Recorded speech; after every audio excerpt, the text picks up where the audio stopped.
Alright, this is Talking to Myself Gaming. I am talking to myself. I have been and will continue to be playing Ys Origins while I talk to myself about my obsessive thoughts. And today I'm as organized as maybe I've ever been in my life, and I gave myself a perfect opening to finally explain to you, the audience, what the hell is going on with this channel. But I am going to move my mic because I always have to mess around with my equipment in the first minute. So, non-zero chance I unplug this bastard. Here we go. Okay. So here's a little bit about me. I wake up. When I wake up is variable. It depends on when I fall asleep. I have an unhealthy relationship with the act of falling asleep. It gives me a lot of anxiety and a lot of fear, which is called terror. So I have to be snuck up upon by sleep. So sometimes I sleep during the day, sometimes I sleep at night.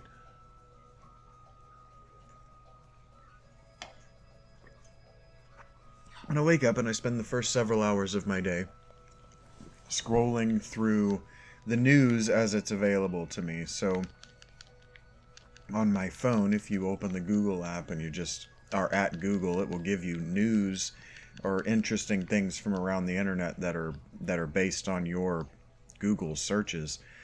So I get a lot of psychology news, I get a lot of archaeology news, I get a lot of music news. And so that's how I spend my day. I spend the first several hours of my morning reading psychology journals, reading archaeology journals, usually not journals, but the psychology is journals, usually the archaeology is outdated. It's just, whatever that's called, journalism, whatever kind of journalism that's called, where they are able to, the science journalism. I've struggled through this before, science popularization, where they talk about subjects that are maybe outdated, but that should be able to draw. Oh, right, I remember this. This is the dropping down the thing. I should have done this off camera. I'm just going to run around and talk for a while because I'm still explaining what I'm doing. So I read these journals, I read about history, I read about archaeology, I read about psychology, and then I open Twitter, X, and I see what the For Me, For You section has cultivated for me that day.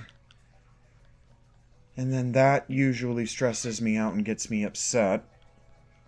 So I switch over to Reddit, and that really gets me stressed out and upset. So I go back to Google, and I read more. And then that's usually actually when I start reading the psychology journals, because I'm hurt and annoyed and angry, and so I want to learn something that I already know, right? Because all of us are like that, right? Where we don't so much like to learn, we like to hear people talk about things that we already feel like we know. I think that a lot of people say that they do it for the reason that I do it, to see if there's any new information that they haven't received before, but in experiencing that whole thing with people, they're not doing it to see what they can learn. They're doing it in a lot of ways to pat themselves on the back for what they already know, and to tell the program what the program got wrong by their estimation. What just happened? Why did that happen?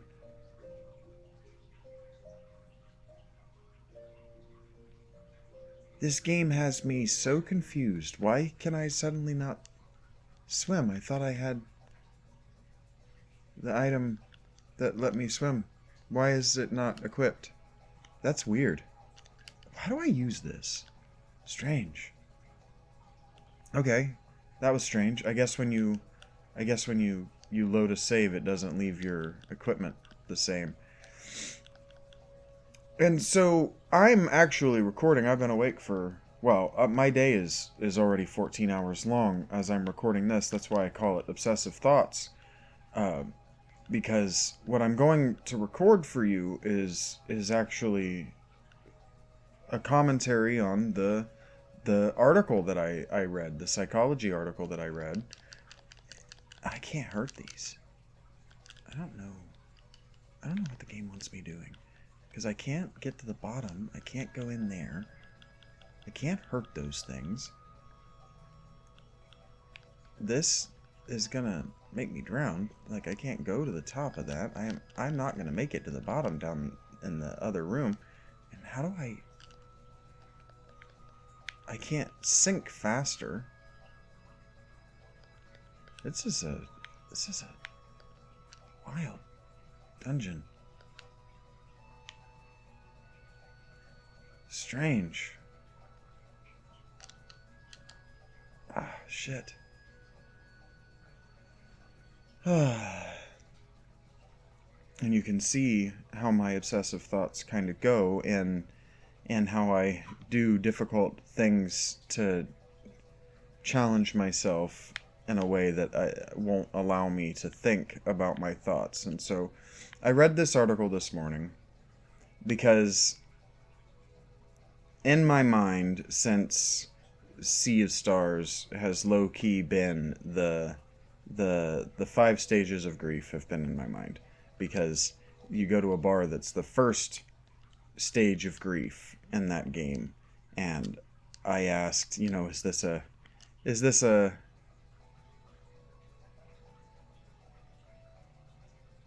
yeah, I'm gonna die. I've got this.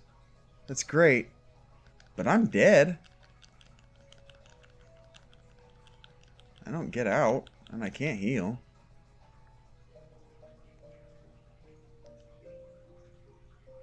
I'm confused what the game wants me to do.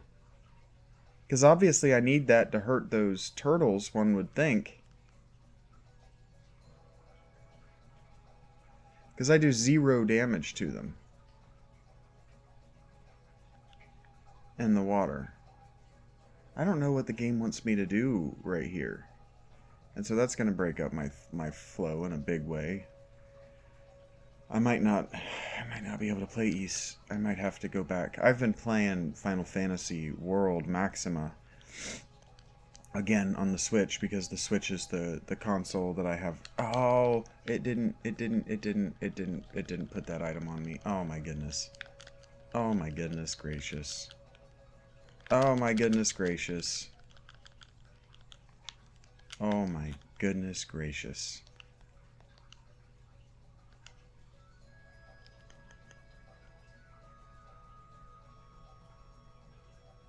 I can run at high speeds without equipping that, can I? Or do I have to put it on? This game is strange. No, I'm definitely sprinting and jumping further with it not equipped. That's weird that I have to have that equipped in order for it to work. But other things that I have like it, I don't have to have equipped. So what am I supposed to do? There's got to be a way to fall faster. Like, there's got to be boots that make me sink or something, like in Zelda, right? In Ocarina of Time, isn't that a thing? I need to save when I've got this equipped. Alright, well, I've made it to the 9-minute mark without talking about anything that I wanted to talk about, but this article about the 5 stages of grief, it's got in my head. And a lot of why it got into my head is because I was thinking about grief, and I was reading the article, and I was dissatisfied with a lot of the definitions and a lot of the information that was being presented, because I took Psych 151 in 2005. It would have actually been in the winter of 2004 that I took Psych 101. So, I learned about, what is her name, Miss Kubler-Ross. I learned about her in 2005, and the information hasn't been updated except for even in this article, all that's really happened is, as far as Kubler-Ross and the 5 stages of grief, is that we've reinforced it through observation, but there have not been any real studies. And I'm getting ahead of myself, but at least 2 of the 5 stages, you can tell that even in this article that sourced the meta studies didn't have anything to say about at least 1 of the stages. I might have said at least 2, but I'm gonna scale that back to at least 1 said next to nothing about it. And what led me here, let's just tell a narrative story about myself and about how my brain works and about how my time is spent. I wanted to be, I've said this in what I said in last episode, but I'm not assuming that you're watching all of my videos in order or at all. In the last episode I talked about how if I were to have made all of my choices based on what was best for me, my best good, I would have gotten my PhD in psychology like I had planned originally.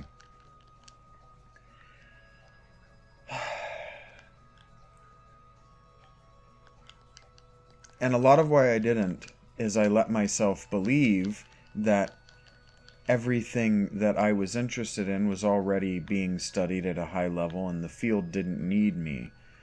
And so if you've listened to this podcast, you've probably heard me say that one of the very real problems in this world is that our academics, our professional academic individuals, but our academic genre, let's say, the different fields of academe aren't communicating with one another at all and effectively, let alone effectively. So what I'm trying to say is I woke up this morning disappointed in the state of academic psychology, because I'm already disappointed in the state of clinical psychology, but clinical economics, or clinical materialists and clinical capitalists are what's wrong with medicine in general. So I would, as a person, I would be critical of the psychological arts or whatever being applied to for-profit medicine, because I have an issue with for-profit medicine to begin with. But that's a different talk entirely. You've heard me say that a lot of why you as a human being don't have a good comprehensive education or a good comprehensive understanding of the world as it is and the world as it was is because the academic fields aren't communicating. So the different fields of linguistics, for instance, aren't communicating with the different fields of anthropology and history and archaeology. In fact, all of those fields aren't communicating with one another. It's crazy, but it's what I was talking about when I was trying to break down the idea that philosophy was pursued and popularized by idiosyncratic weirdo loners, which goes back to my idiosyncrasy or loneliness being idiosyncratic, or maybe the result of being an idiosyncratic thinker. And so what I'm noticing is and it maybe it's my recency bias, but this is an opinion that I've always had, and it's a why that I've been seeking the answer to, and it's that academe is no longer idiosyncratic weirdo loners. Academe is how people who identify as idiosyncratic weirdo loners, or at least who prefer to worship as their heroes academic idiosyncratic weirdo loners, who need a job.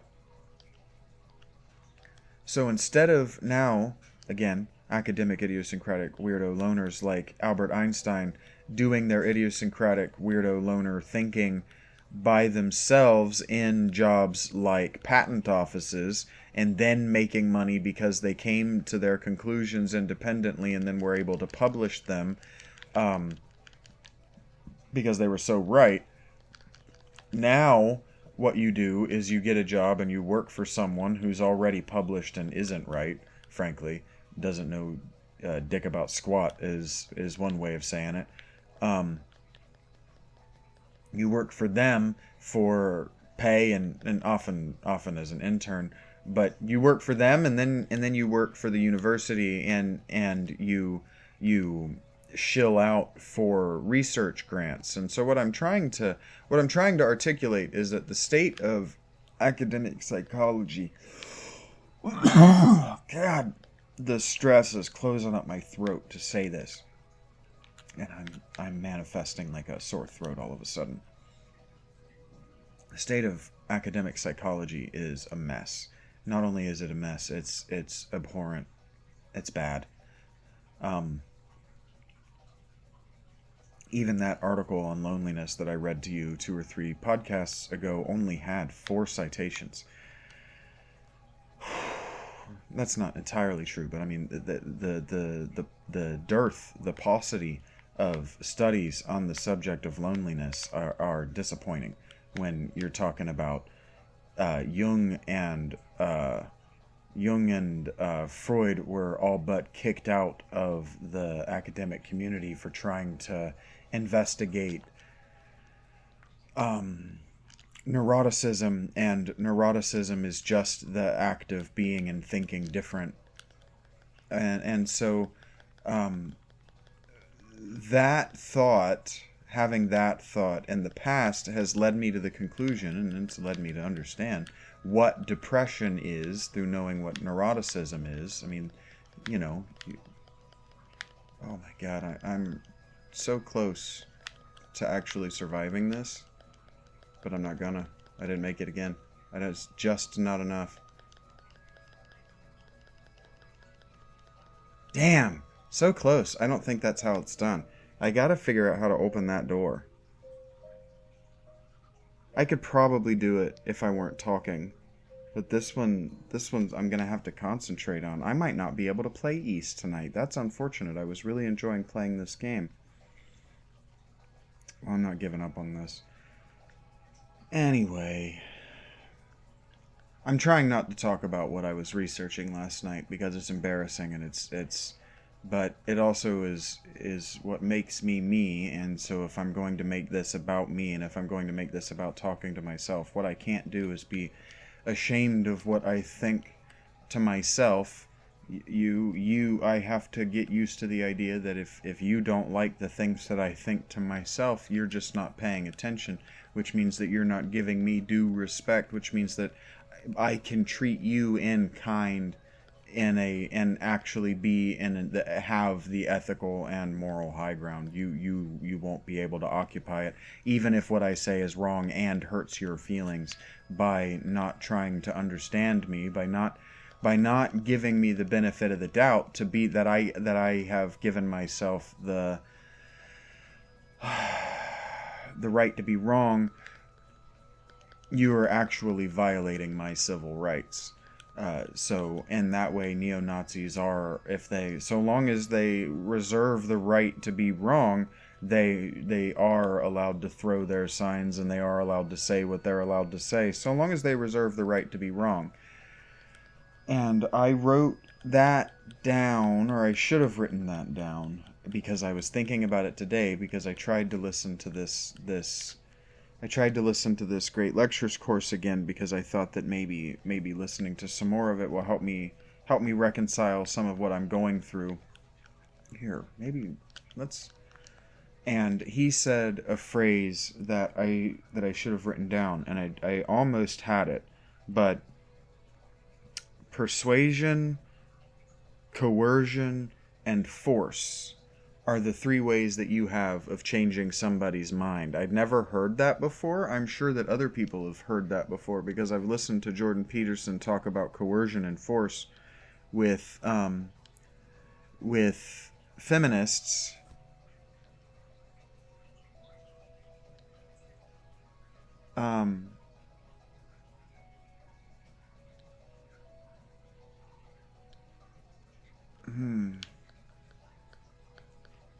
Be careful not to stay underwater too long. Yeah, okay. Well, I don't know how that helps me, and I don't understand how that lightning...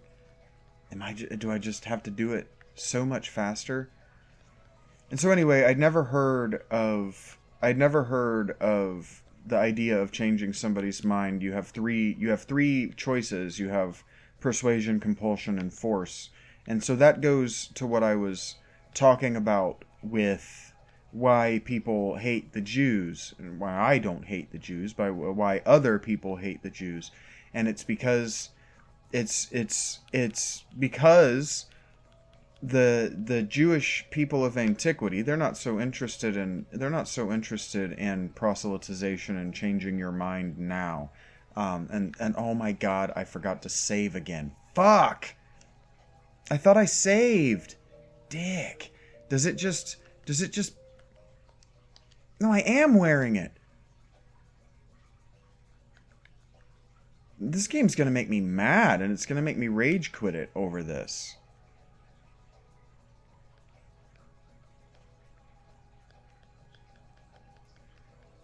What was I saying? All right. The Christians were proselytizers, right? And so like as I built out, the reason that the Jews get themselves in trouble over and over and over again is because they don't have any interest in persuading you, but they believe among themselves, and they tell themselves among themselves that they're better than you. And so you have, if you're interested in what other people think of you, right, and of your thoughts, you have three choices. If you think you're right, you can either persuade them, you can either compel them, or you can force them to agree with you. And so where Jews play the martyr, and where they will if they don't like what I've said about them, is the same place that they did in the Reconquista of Spain, is that, you know, they're not trying to proselytize, right? And so you can play the, well, I'm outside your game of persuasion. I'm not trying to coerce, I'm not trying to compel, I'm not trying to force you to agree with me at all. In fact, I would prefer that you didn't agree with me. And it becomes a thumb of the nose if you know what you're listening to. And they make it especially, I would say, egregious by making it their daughters who decides who gets to join the family, essentially who gets to join the cult. Damn, is it that I just don't have enough health to make it? Because I almost made it that time. I'm just not going fast enough. So I might have to do something else, and I don't want to do something else. And so they withhold their daughters. They say, no, you can't have our daughters because you're not among us, because you're not good enough to have our daughters. And people get upset about that, and they should be upset about that. I understand why they would be upset about that. I am not upset about that, but envy doesn't look good on anyone, right? That's why you're not supposed to covet another man's daughter, is specifically because you're not supposed to covet another man's gods. You're not supposed to covet another man's religion. There's only one God. There's only one God. You can't put any gods before me. And marriage is even at the time of antique Moses, the Mosaic law, the getting married, another man's wife is another man's religion. Not in metaphor. Your wife was the priestess of the home cult. So your family cult, your ancestors, it was your wife who was responsible for that, and that's very, very clearly articulated. When is it Joseph? I don't remember their names. I can never. They're all the damn same to me. The one who's married to Rachel and Rebecca, I think, are their names. The two sisters. When he runs off with the younger sister, she steals her father's family idols, and he is upset about it enough that he chases after them, intent to kill them all over it. So when you married a woman, she came with the religion. So when the Ten Commandments tell you to hold no God above the one true God and to not covet another man's wife, that literally means to not covet his gods either, right? And so I talk about what a god is, not metaphorically speaking, or from an abstract standpoint frequently. But our gods are our habits, our gods are our wants, our gods are our desires, our gods are our things that we think about, our gods are the things that we ask for, right? So Christians get in a lot of trouble when a lot of trouble theologically when they say that you need to pray every day and that the prayer is what matters. Prayer is not what matters. The word prayer means asking. So when you're praying, when you sit down and you pray, all you're doing is asking God for things. You're not even doing it in a transactional way. And so that's why I want to talk about grief. And that actually gets me right into grief, because prayer is bargaining. Prayer, if you know your 5 stages, if you know your Psych 101, you know that bargaining is prayer. And so I said that I was as prepared for this as I ever would be, or as I ever have been, and that's because I wrote down and I wrote some notes about the 5 stages of grief. So let's get into what I came here. I guess because I'm talking to myself and I. Oh shit! I thought these all got really expensive. They're not all expensive. Bad status. I don't even know what an herb is.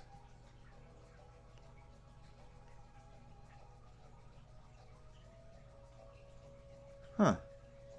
Like, some of these I should buy. I love how I say that I'm about to get into what I'm about to get into, and then I see things with my eyes that are more important than what I'm about to get into somehow. Increased boost recovery. Hasten. Extend drop item effects. I don't know what that means. That's funny that said my prayers have been answered, because that's what I was just talking about is, pray means ask. That's what the word means. And so when you're praying to a God, you're asking a God for some outcome, something that you want that's preferable to you. And I talked last time about how to be human is to have preferences. That's what makes us special, is our ability to sort through what we would prefer to experience. Right, and so we have the ability to make choices based on preference, right? And so we have the ability to think out into the future and plan and hope and want, and to ask the universe or God as such for particular outcomes, and then also seek them out in our behavior. And I described that's what the secret is, right? That's what magic is in a lot of ways. It's being obsessed about a topic until that topic comes into your life. It's obsessing over a thought until that thought makes itself known in your life. And, in California or whatever, they call that manifestation. But it's whether it's manifestation or it's recency bias, cognitive bias. It's just thinking about what you want and only noticing the things that will bring you to what you want. That's something that a human can do that other animals can't do, that other species of Earth life just aren't capable of. It's something that we evolved that they didn't. And you can make that mystical. You can say, oh, well, God this or God that. But I was reading today that, again, there's another proof out in the scientific milieu, as it were, that proves that DNA is self-aware, which means that DNA is intelligent, which means that life does make choices, and that, in fact, the universe does have wants in and of itself, that the subatomic universe does want, does desire, and does think. Alright, let's see if what I'm doing is misunderstanding what I'm supposed to do with this. Devastating column of lightning. Blasting Unicus becomes momentarily destroying anything in her path, even weakened walls. Bolt crash is impenetrable, meaning a well-timed blast can be used to block incoming and incoming. Charging. After obtaining at least one topaz, press and hold for several seconds to charge and then let go. So do I have to have it? Do I have to have it equipped or something?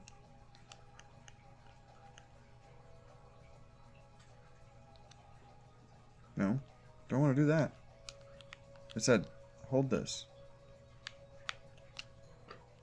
Okay, that didn't do anything. And it won't let me go out that way. That doesn't do anything. I'm gonna die. It said hold it and unleash it. Do I have to have it equipped? What am I wish I knew what I was doing wrong, but I'm not gonna. I'm gonna die. I'm not gonna make it out of here.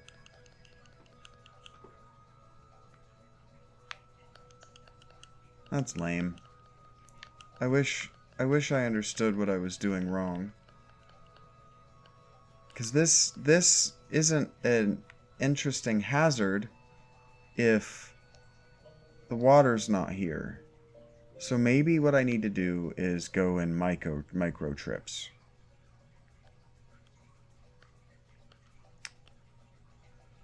So anyway, let's just jump into it. Last night I was sitting here and I had a PTSD flashback that's unspeakable, and it got me to wondering because everyone knows the Electra and Oedipal complexes, or Oedipus complexes, but we don't ever talk about the other thing, about the mother and the father being attracted to the son or the daughter. And so I was curious to look, because it's very prevalent in the way that we artistically represent our psychosexual drama. Both of those kinks are heavily prevalent, and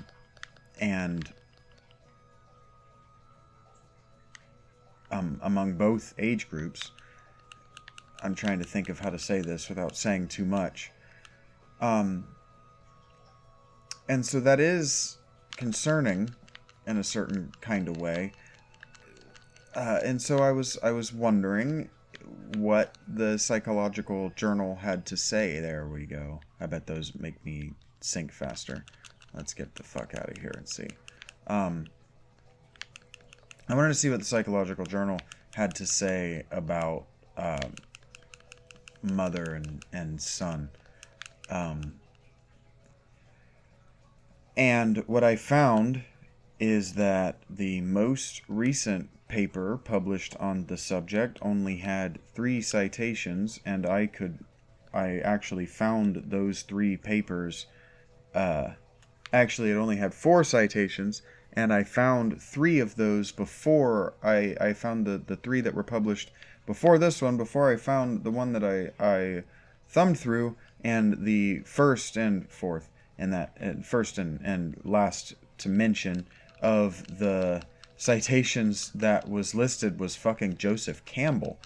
I think so. I don't remember what the complex is called, but it's Oedipus's mom. It's like Jacora or something like that, Jaloka, something like that. It's a name I'd never heard before, but that used to be popular when people knew Greek mythology like it was their religion, like it was their culture, because they used to believe it was.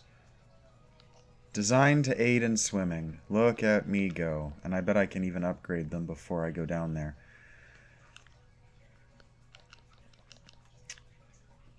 And so if you don't know the Oedipus story, because I said that we all know the Oedipal complex, but if you don't know the Oedipus story, basically he accidentally marries his mother. And the complex, the Oedipus complex, and the complex named for his biological mother in the story is not unwitting. It's entirely knowing.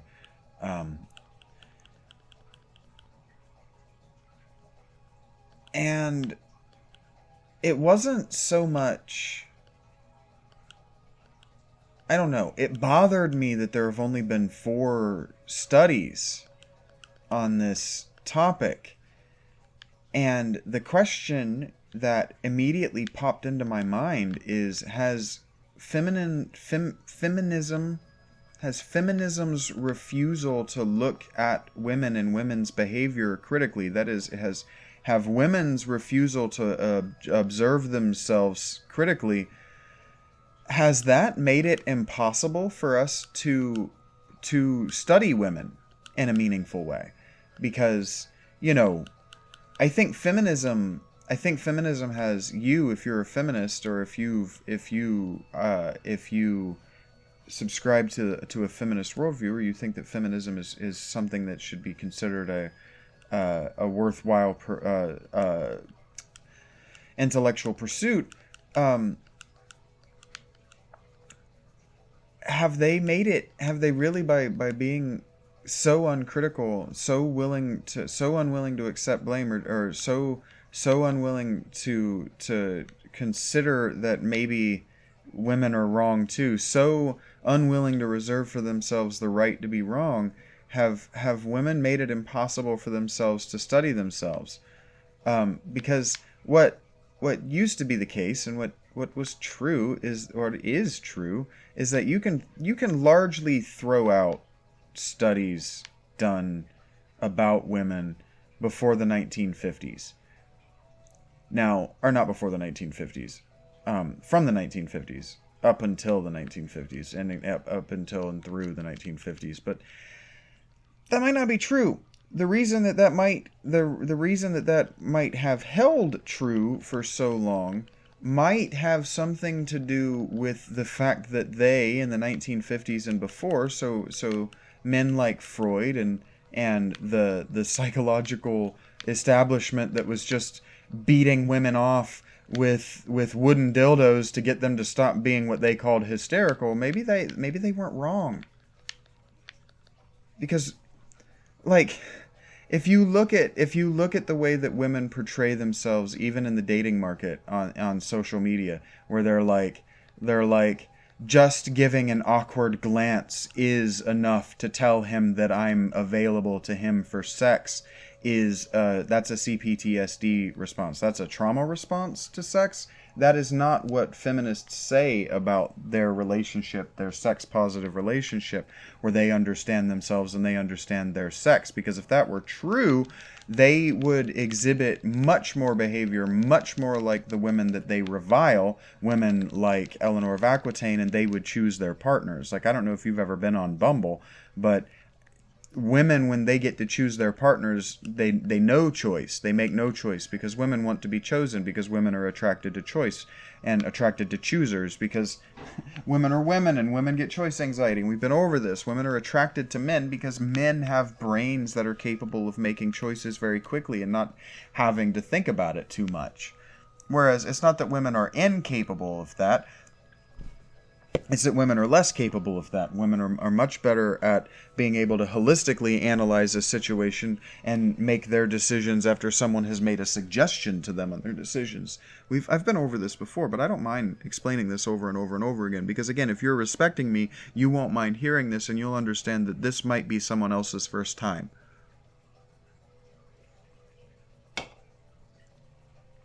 And again, if you're respecting me, you'll understand that the reason I'm doing this is because other channels that make an attempt at doing this only say what people who are new to the channel will be able to hear and understand. They never go any deeper for you. And you know what? I like it deep. Okay. Have I said everything that I wanted to say? Oh, no, I still haven't prefaced why I want to read from this article and why I want to credit. No, I'm not reading from. Oh, thank God, this time for you, I'm not reading from this article. Why I want to comment on what I read about the 5 stages of grief today. And I took notes, and I'm going to read to you from my notes what I think about the information that's available to you, the person who presumptively hasn't taken Psych 101 and therefore doesn't have years. Well, these two things can be different. Just a person who doesn't, the person who doesn't have opinions about academic psychology, right? I'm not trying to insult you. I'm trying to imagine what your level is. Right, and what I'm trying to say is that you don't have to be Dr. Drew. You don't have to be Dr. Stephen Novella. You don't have to have a PhD in neuropsychology and developmental psychology to have, and clinical psychology to have opinions about what I'm saying. In fact, so long as you continue to inform yourself and you continue to reserve for yourself the right to be wrong, you should be constantly forming opinions. And maybe what I don't mean is forming opinions. What I mean is you should be constantly formulating theory and then testing them, You should be constantly doing science. And again, that means that you should be constantly examining, and you should be critical of your own thoughts. You should respect yourself in the same way that I'm asking you to respect me and that I'm offering to respect you. I've signed up to be allowed to live stream, so maybe what I'll do is, instead of recording this to myself, I'll open up a live stream, and I won't be able to pay attention to you all, but maybe it'll be more interesting, and maybe that'll bring you all back in a better way. Maybe if you can, maybe having you to respond to will keep me on track, or at least make me seem human. My tongue isn't really healing, but I haven't mentioned it. Okay, have I said everything that I wanted to say? To preface the 5 stages of grief and Helen Keller. That's not her name. That was rude. Juju Smith-Schuster, original author of the 5 stages of grief. Why can't I remember her name? I've said it enough times that I've given her credit. Before I do that, though, before I tell you what the 5 stages of grief are, because I think that you're more likely to know what the 5 stages of grief are than not, I want, in my mind, as I'm doing this, I'm going to be cross-comparing this in my mind, in my subconscious, that is, against the 4 F's of CPTSD, and CPTSD is complex post-traumatic stress disorder. It's a different thing. It's a different beast than PTSD, in a very real and a very serious way. And as a sufferer of CPTSD, I'm supposed to insist that you take me seriously about that, because yes, I am a repeat victim of the big R. And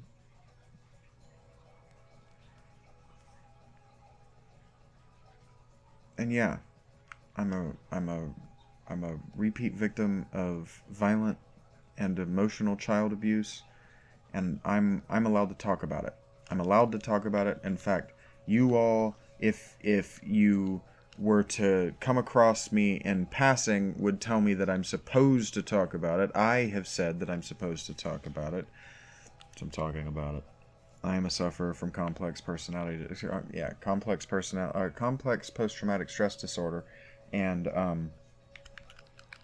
recently read the book on it, and I would like to talk to you about the 4 F's of complex post-traumatic stress disorder, because first of all, only 2 of them ever have got out into the popular psychological milieu, so you've only ever heard of 2 of them, and you might be surprised to learn as I go through this and I compare the 5 stages of grief in my mind to the 4 F's of post-traumatic stress complex post-traumatic stress disorder. You might be surprised to see what happens as I actually compare grief with the learning process. Yeah, that's what this actual episode, now that we've made it 43 minutes in, that's what we're actually doing here. That's what we've gathered here today to talk about, is how learning is grief, right? So let's just quickly summarize what I mean by that and how I mean that and what that means, and then let's get into grief after we've gotten into the 4 F's. What do you think? Is that fair? 45 minutes in? 44, 43, and 51 seconds is actually what it is. What do you think about that? I don't remember anymore how I just suggested I was going to do this. Okay, learning is grief. Learning is an ego death. Now, I talked about what ego death is in the last 2 episodes briefly, but ego death is badly described in the psychological literature. Even in the newly developing, psychedelic literature, ego death is badly explained. So I'm going to end up having to spend the rest of this podcast explaining what ego death is in order to relate how learning is ego death, in order to talk about how learning. The learning process is grieving the death of your previous ego, and then how that grieving process manifests itself in the 4Fs of CPTSD, because grieving is a trauma, is a result of a trauma. So what I'm trying to do is, out loud to you, I'm trying to articulate into you as myself, because I'm talking to myself. There's no pressure on you to understand. I would like it if you did. Damn, I tied my hair back. My hair is finally long enough again that I can pull it back, and I tied it way too tight. I'm gonna give myself a headache. Okay. This is complex. This is high-level abstract thinking. This is an intellectual performance that deserves to be taken seriously by both of us. What I'm doing is high-level intellectual shit. What I'm doing in front of you is the kind of things that made Aristotle and Plato and medieval theologians famous, that allowed them to publish. And so I was thinking before I started this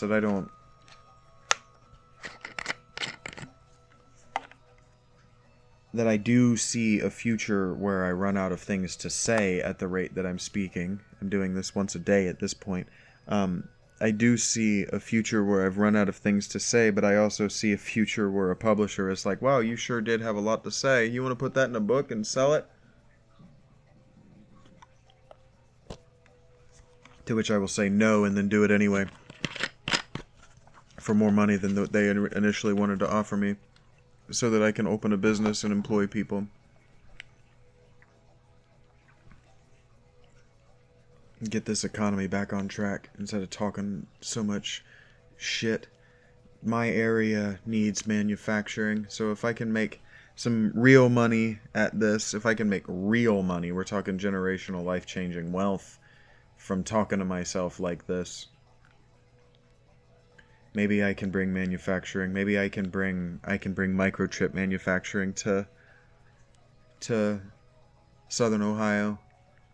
Because if you listen to our Republican politicians, I think that Trump, and I think that the Republican senators and Congress people that are talking... What does this say? Very specific kind of key. Do I have it? How would I know if I have it? I grew up in manufacturing, so I'm passionate about manufacturing. And when I was in high school, I thought very seriously my sophomore year of high school, I thought very seriously about enrolling at the tech school instead of going to university and learning how to solder and program robots, because that's the actual future. So if you want a job that's going to make you real money, I mean, that's the actual future. If you want to invest in businesses that will actually change the world in the United States, specifically small town America, for the better, bring manufacturing back. And you can even do it at just hiring one or two people. You don't have to be fucking Ford. Just manufacture something in the US again. So if we can figure out a way to make money at doing this, that's what I want to do with it. I want to open gas stations that run at a loss, and I'm not joking about that sell gas and at a loss. And I want to open manufacturing. What the fuck do you want? You don't speak English. What do you mean I don't have a thing for it to eat? I have that fruit, don't I? Didn't I pick this up earlier? Is it saying I don't have any? That it's empty? Is that what it's saying?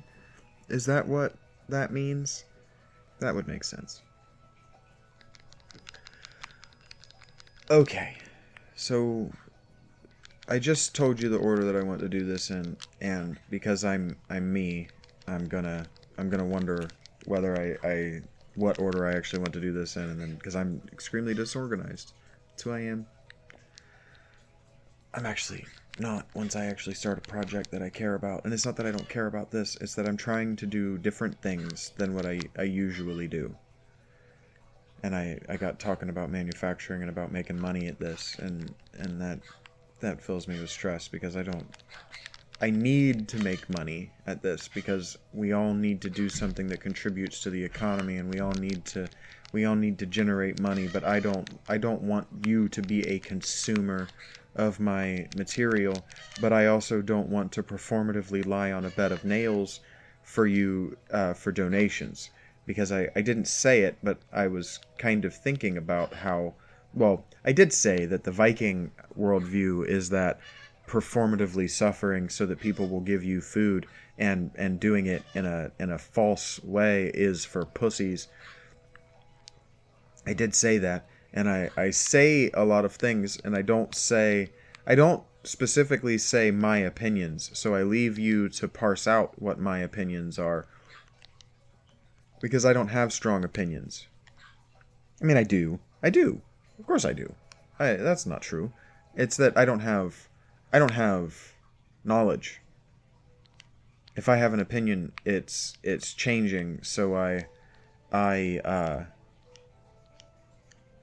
understand that it's an opinion and it's not worth sharing. Opinions are like assholes. We've all got one and nobody wants to hear it.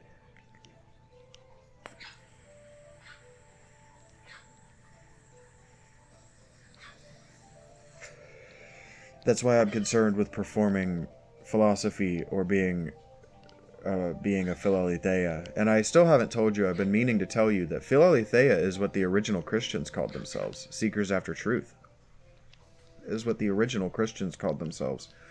We know that they called them the poor of Jerusalem or whatever, but they also called themselves Philaletheia. He can upgrade my weapons now? Did he upgrade my weapon? Yes, Icarus, you're a bird, buddy. He says, I know.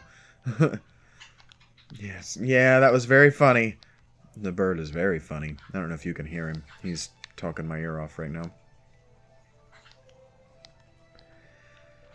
Okay. So I think that I've said all of the things that I had to say that I haven't said before. What are the 4 F's of the CPTSD response? I don't want to give you a definition of what complex post-traumatic stress disorder is, because I know what it is in my head, but I'm also sure that I'm not going to be able to articulate it quickly or correctly. But quickly, complex post-traumatic stress disorder is like repeat traumatic stress. It's like living in a traumatically stressful environment, right?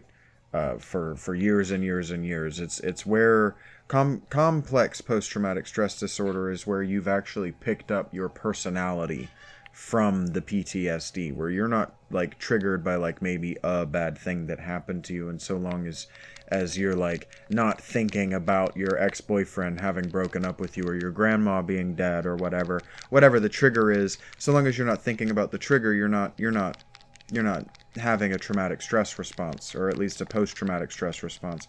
CPTSD is where you don't in fact have an ego. One of the I guess I should have just done the whole episode about CPTSD, shouldn't I?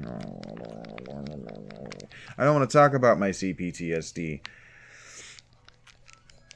But CPTSD is where you died. The you that is the pilot, the ego, the you, yeah, he died. They died. That you died. And what you're left to... Well, no, not the over you, the middle you. The you between the you and between the body. That you, the ego, died. And what you're left with is an AI program of trauma responses.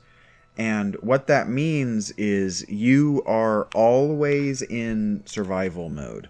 And now we call survival mode by 2 F's, 2 of the 4 F's of CPTSD. Survival mode is living in a hostile environment.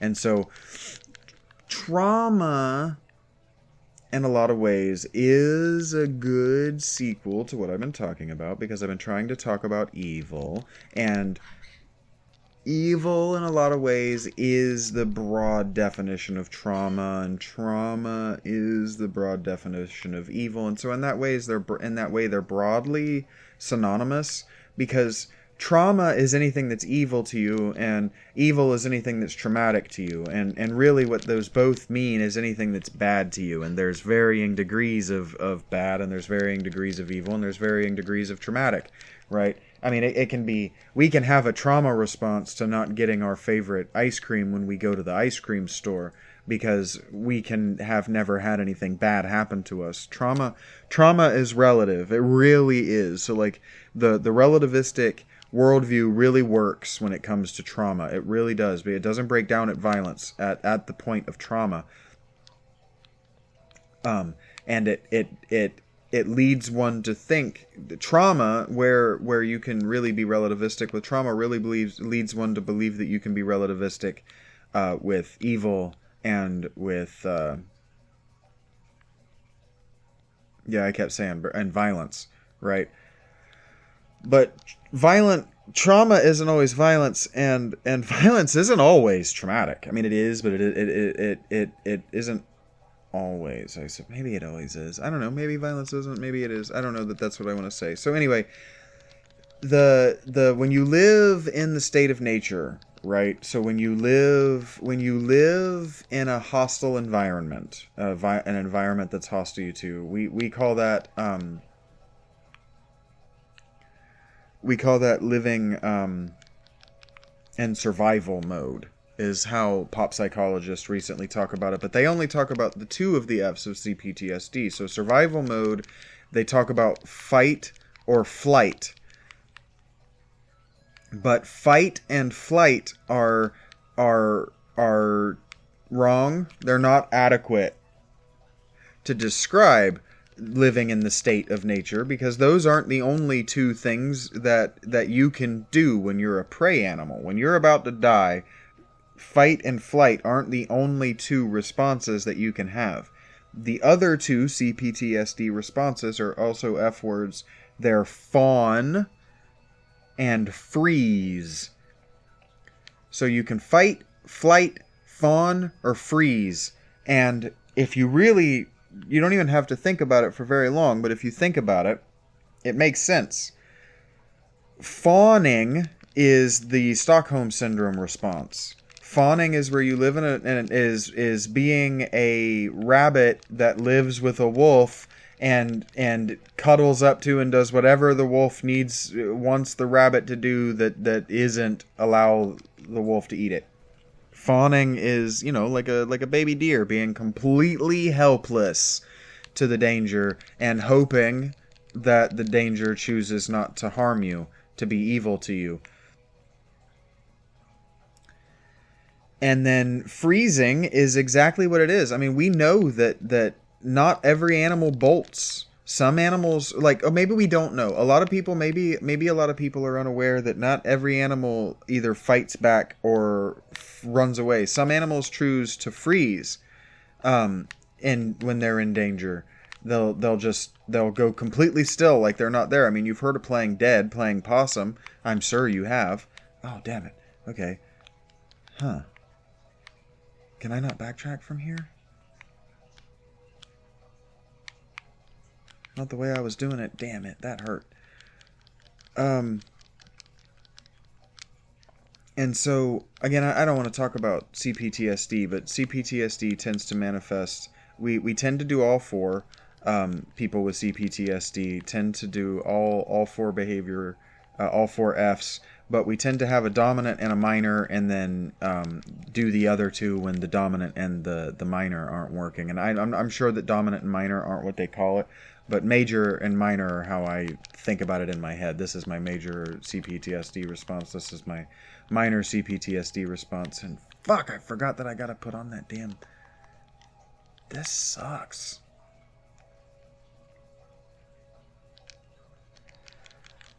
And so I'm a fight and fawn, actually. I don't like to run. And then I tend to get hyper aggressive, or I tend to fawn, and that's a mommy's boy response. And the the mother version of the Oedipal complex is actually just called the mommy boy complex for a lot of people, and it's a response of having a devouring, i.e. narcissistic mother. And I have no memories of impropriety, but that doesn't mean that none happened from the way that I am. And if people are allowed to throw their ex-husbands under the bus for psychosexual drama that may or may not have never happened, I'm allowed to wonder whether I have psychosexual drama that may or may not have ever happened. Because I definitely have the personality responses. Like I have the personality that it happened. So, where there's smoke, there's fire. So if I walk like a duck and talk like a duck and act like a duck, am I not a duck, or am I a goose that was raised among ducks? And so the question isn't irrelevant to me. And so I wanted to know, and there's just a paucity of information on that, and that's why when I wanted to double check the stages of grief and the science on the stages of grief, I was dismayed to find that the science hasn't been updated since 2005, even though the article that I read was from 2022, and that's just lazy. Like if psychology wants... See, what you don't know, because you didn't study psychology, is that psychology hasn't always been an ology. It hasn't always been considered a hard science. It used to be considered one of the branches of philosophy, and it's really sensitive, and it gets real butthurt about that. And so that's why I hold psychology to the standard that I do, and why I get so upset about the fact that psychology isn't self-critical and isn't publishing. Aha, that's what I missed. Good game. What a great game. Making me do these things in order to progress, making me go to these places, because I thought, oh well, if that's just like a potion, I don't want it. But it wasn't just a potion, because this isn't Sea of Stars, and it wasn't just a bullshit saleable or fungible item so that I would have enough money to skip some of the combats and still be able to upgrade my gear, which isn't even true. I beat that game without being able to max out my gear, because I skipped, I think, like total of 5 combats. So the game didn't give me enough money to be maxed out, which it didn't need me to be, because I didn't even let the boss get me below half health but one time, and I did that just so the game could pat itself on the back that it did damage to me at all. I had the opportunity, if I remember correctly, to keep the game completely stun-locked, and that's what I remember doing, is completely stun-locking the final boss of that game. So fuck that game. This is a good game. This is what good games should do. If they have a section like that that's difficult, they should make you engage with it at least twice, and that made me engage with it 3 times. You have to engage with it once to beat it, twice to move, and twice to advance past it. I like that. That's good game design. That's what a game is, in fact. Having to engage with it and play it. Okay. So I've told you a little bit about me, and my trauma response is that I tend to fight first or fawn. I tend to fawn, and that's because of my parents. I tend to fawn over women, and I tend to fight men, just as a base response. And so that's why you would be surprised to hear me say that, I'm sure, from observing me in my recording on the podcast, because I've been very critical of women, and I've been broadly supportive of men, and that's because I'm trying to be unlike myself. I'm talking to myself, so I'm trying to get to know the me that's at the highest level of abstraction a little better, and the only way to do that is to, like playing a video game, really get in here and experience the middle stage, the autopilot that is the ego that I pieced together from trauma responses. Now, maybe I should have said that to begin with, and maybe what I need to do is I need to just break that sentence out into a short and put it into, like, my greeting, like, hello, welcome to my channel, this is what I'm doing. I'm a broken person. Yes, I know that you're hungry. Give it the goddamn rotifruit, please. I just trauma response to myself again, and so I'm getting quiet. And so my trauma response is to be quiet and to say nothing, because speaking could have gotten me beat up as a child. Speaking got me beat up quite a lot as a child. My earliest memory of my father, I have two, and I don't know what order they're in, because my childhood memories came to me in dreams. I don't have a memory of being a child. I have the memory of being in 6th grade is the first time that I remember myself as inhabiting my body. Before that, I only have flashbacks, and I only got those. I had no memories of being a child until I was 18 or 19, and I really started to do... people that want to talk magic would probably call it shadow work, but I really just started to talk to myself and listen to what my memories were saying about me, and to do some math based on what I knew about psychology, and to take myself seriously as a person who wasn't going to die in the immediate future. And I moved my mic again because my pelvis is really hurting all of a sudden, and I don't know why. Because I'm talking about things that stress me out.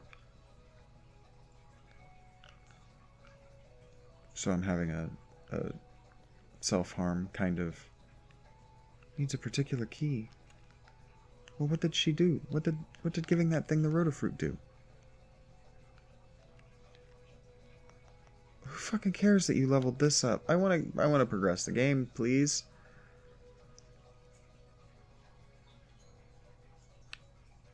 So I don't understand. It's so funny. See, you may or may not see it. And I want to say you may or may not be clever enough to see it, but that's unkind sounding. But you may or may not see it, but the irony of me losing my thoughts at the same times that the game adds something new, or that I get stuck in what I'm trying to accomplish in the game, is just the irony is just too perfect for me to not want to do this all the time. And I would enjoy watching someone else do this all the time, because it's ironic. It's ironic. I'm doing this. I would typically be playing this game to not be thinking, and so the various things that the game throws at me to catch my interest would prevent me from thinking, and so I would try to chain them. That's why you play a narrative game, is to try to chain. That's why the cutscenes come so fast together now. Is the faster together they come, the less time you have to actually think about what you're doing, and so they just want you watching, and so every time the game gets me thinking about something other than what I'm thinking, it gives you an opportunity to be watching, and that gives you an opportunity to think about what I'm thinking. I listened before my nap today. I listened back to what I recorded last night, and I think that I'm getting better every time. I think that's the best thing I've ever recorded. I know that I get distracted on thoughts, and that I start to say something really good, and then I quibble with myself in trying to support it. But that's an insecurity of knowing that you don't know me, and so you don't know my shorthand. And so when I say something that's shorthand, I don't have the luxury of not fleshing it out yet, because you don't live in my head. And we all speak in shorthand to ourselves. That's why when we speak our shorthand out to other people, they think we're insane. They don't understand what we're talking about. But they don't know how to ask what you're talking about, because they don't understand that you're speaking in shorthand, because they don't understand that they are thinking in shorthand. Everything breaks down at this. I watch it all the time. I see it everywhere. People don't know that they're leaving what they want to say out of what they're saying. Where you say, like, people will say like, oh, he said the quiet part out loud. Well, people leave the out loud part quiet when they're talking. Like when they're actually verbalizing and being communicative, they're saying words, they're sending tweets out there. When they say the out loud, or they leave the out loud part quiet, or they leave they leave the out loud part quiet when they're being loud. And so what I'm trying to do is only say the out loud parts. I'm trying to say everything. I'm trying to say the quiet parts too, but I'm also trying to make sure that the out loud parts do get said. Because what I'm trying to say is that we don't know what we're thinking. So when we're trying to articulate to people what we're thinking, we're doing the thinking part for the first time. We are also hearing it for the first time. So we don't know what we're not saying.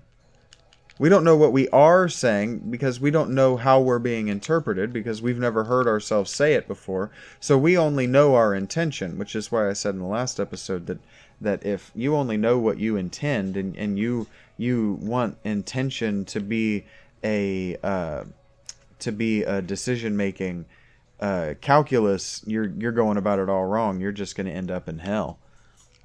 You're going to end up with actions that don't meet your. You're going to end up with ends that don't meet your means, and means that don't meet your ends. You're just going to end up all confused, somewhere you don't want to be. I don't know what I have not done. What do I have left to do? Where have I not explored?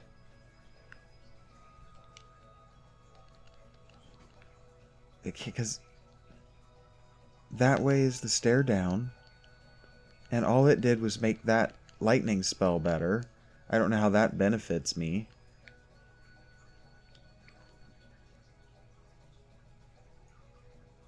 It's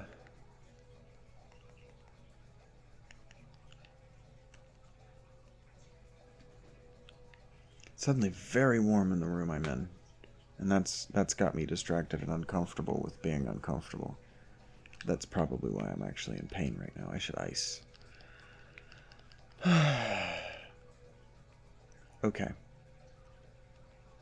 I think that I've said everything that I want to say about complex personality, complex post-traumatic stress disorder. I don't know why I can't say that. And I want to teleport to a different spot in this world. And then I want to read a little bit to you from my notes. Okay. So the 5 stages of grief, Kubler-Ross model of grief, as I believe the name is, Kubler-Ross, are as follows. And this isn't going to be organized for the next 48 minutes before my goodbye, so I'm not going to be spending, there are 5 of them, I'm not going to be spending 9 minutes on each of them. I'm probably not going to be spending as long on each of them. We're going to see. We're going to see what happens. I don't want this one to be 3 hours, but it might be. I was actually able to edit 3 hours, so that means that I can edit 3 hours. So the stages are as follows: denial, anger, bargaining, depression, and acceptance. And now the original model as it was originally conceived, understood that those happened in that order or they did not happen at all. And that understanding has been falsified recently. Some people don't grieve at all. Some people get through their grief pretty quickly. Some people hit all of those. Some people go straight to acceptance, and some people are able to live with the grieving process without really ever accepting it. And so what I'm trying to do here, and I don't know if I'm going to do it verbally, if I'm going to relate it to you in this podcast or not, I might end up just talking about each of these and then having to do another episode where I talk about them as learning, and then another episode where I talk about learning as grief, and then another episode where I talk about complex post-traumatic stress as and how learning works when you don't have an ego to get in the way of your learning. But let's just pump the brakes on thinking that I know where I'm going with any of this, and let's just talk about the 5 stages themselves. Oh,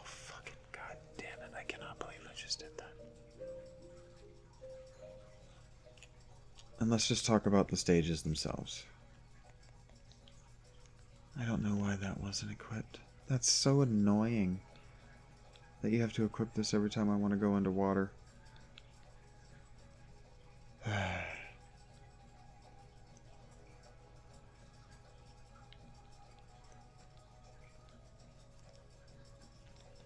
So this all started. This obsessive thought that I have. I really need to work this through the narrative of how it all started in case she listens back to this. She can pat herself on the back. But I heard someone today, probably quoting a meme, that said something to the effect that today's illiteracy is going to be something doing things that had nothing at all to do with literacy. And it annoyed me that none of them had anything whatever to do with literacy. But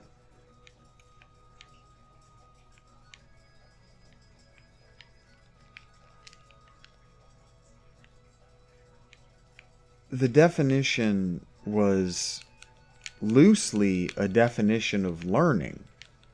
Basically what they were saying is that people aren't going to be able to take in new information, forget old information, and then take in new information again when the old information is outdated and irrelevant. But that's not illiteracy.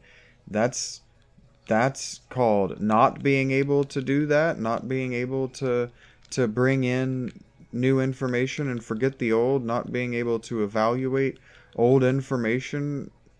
That's called mental retardation, is what that's called. That's called not being able to learn. And so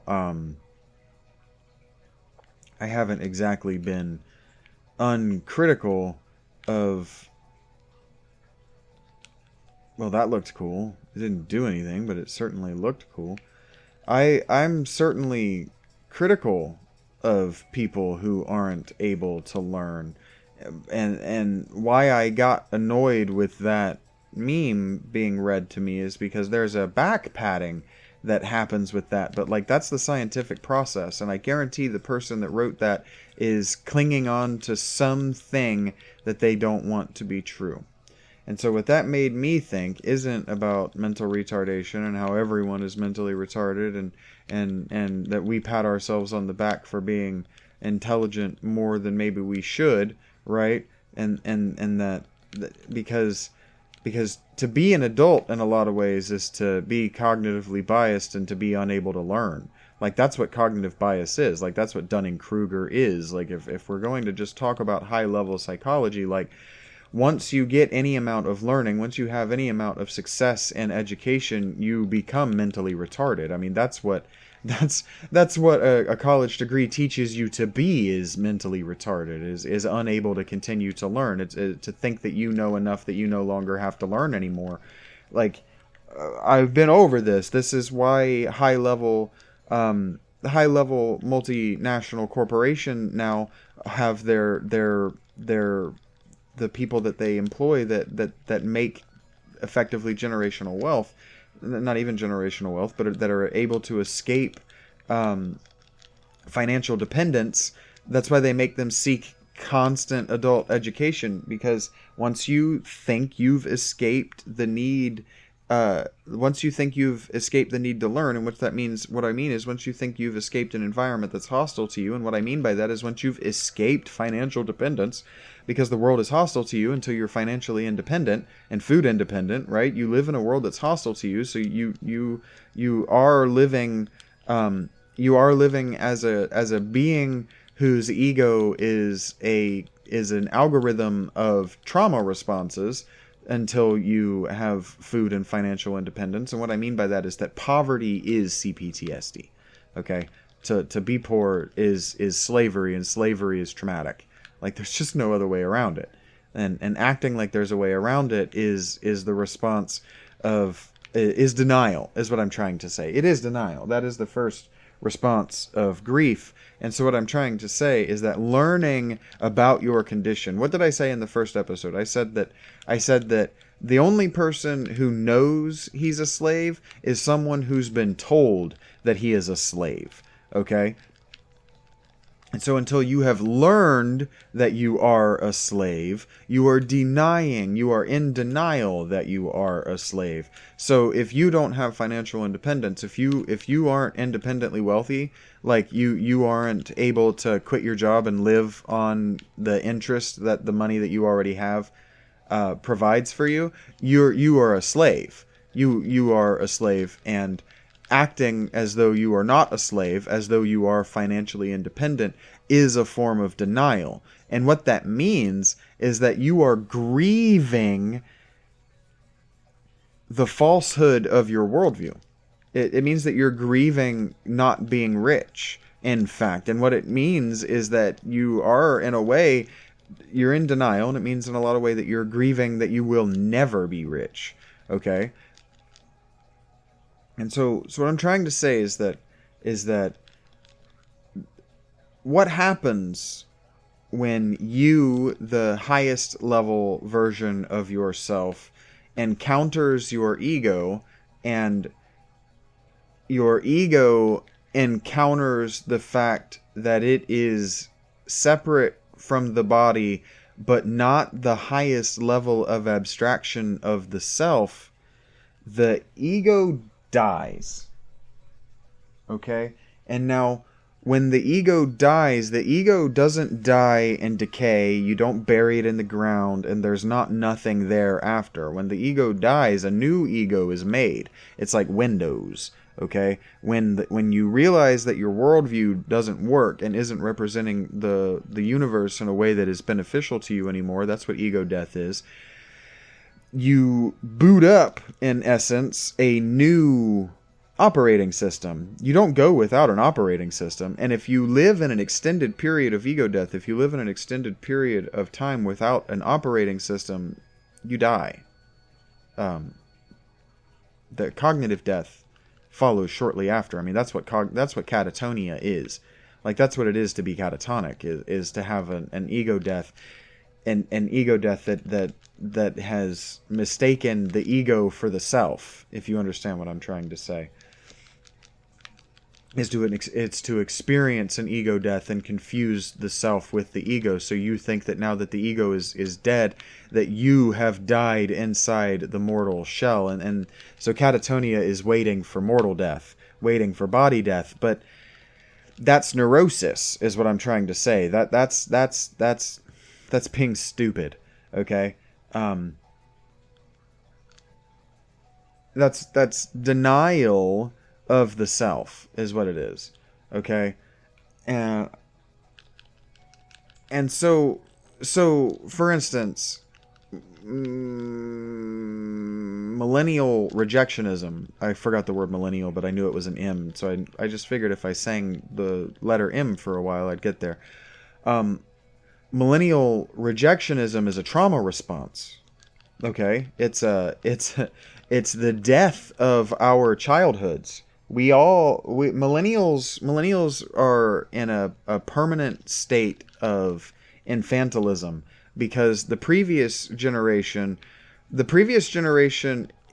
when it hit adulthood, it chose to use the trappings of adulthood to continue enjoying the things that they had enjoyed in childhood, because the previous generation had it beaten into them that the things that you enjoy with childhood die with childhood, that those loves, that those particular enjoyments die with the child ego, because the previous generation had been taught, like every generation of humans before it, that the maturation process is it's a continual process of death and rebirth.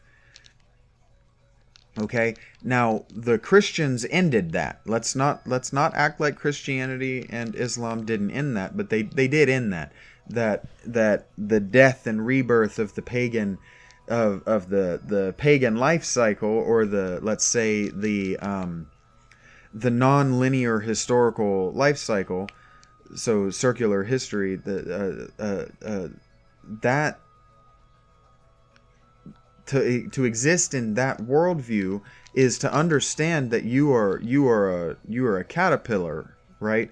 That you're constantly changing and evolving and growing, especially as a child, and that the things that you liked as a child you will grow out of. I mean, I hear people constantly online saying that they're sad when they no longer like things that they liked as a child, and then they go through a grieving process of being unable to accept that they don't like what they liked as a child and just move on with their lives, right? Because if you get to the end of any article about the grief process, basically what happens when you finish grieving is you just move on with your life. You just move on and you continue to live, right? Which is what I tell you all the time, is you have to continue living. You have to do whatever is necessary for you to continue living, right? You have to continue to make the body that you are in a Gundam shell. You have to, and until it dies, and then it's over for you. There is no transhuman after. There is no Christian rebirth into a metaphysical kingdom. That's a misunderstanding of birth and rebirth and reanimation and growth. No. It's about perfecting the soul and the self in this life. Sure, reincarnation, transmigration of the soul might happen, but it's a game. It's a goal. There's an objective of doing it in one life. Because you have an infinitude of time, if you're an infinite soul, to get it right over the course of infinite time. But the thing about infinite time is that infinite time, once you exist in it, if you're an infinite soul that exists as a part of, or even above infinite time, you understand that infinite time has already happened, and all of it is happening at the same time. Okay? It's only when you take time-space and you start to slice out four-dimensional projection slides of time-space that time becomes linear. But time itself, everything that has happened and will happen, is all happening at the same time right now. There is, like, this, the parallel universes, string theory, all of this nonsense that wants to make time linear is working too hard. It's doing too much in the sense of being liberal. Those are worldviews that can't work because they're too complex. They're not simple enough. If there was an author, right, if there's a God, the God didn't create it by being complex. The God wanted to see what complexity would come out of his simplicity, right? Like if you're interested in, what's that, the flapping of the butterfly wings, the butterfly effect, like if you're interested in physics and you're interested in chaos theory, like you're not interested in the butterfly effect because you're interested in the dynamics of a butterfly flapping its wings. You're interested in the dynamics of how the force of that flappage of that wing could create a hurricane, and most specifically you're interested in the devastation of the hurricane. I mean, that's what God is interested in. When it comes to us, God is interested in the devastation that we're going to do to one another. He's interested in watching it play out, is what I'm trying to say. I don't think that God is a sadist. I think that would be blasphemous. But if God is good and God is evil, sadism is evil, right? Evil is sadism, right? So there's no reason that God shouldn't also take as much joy as the sadist takes in doing sadism, because as I say, if there's one person that enjoys doing it, there's one person that enjoys it being done.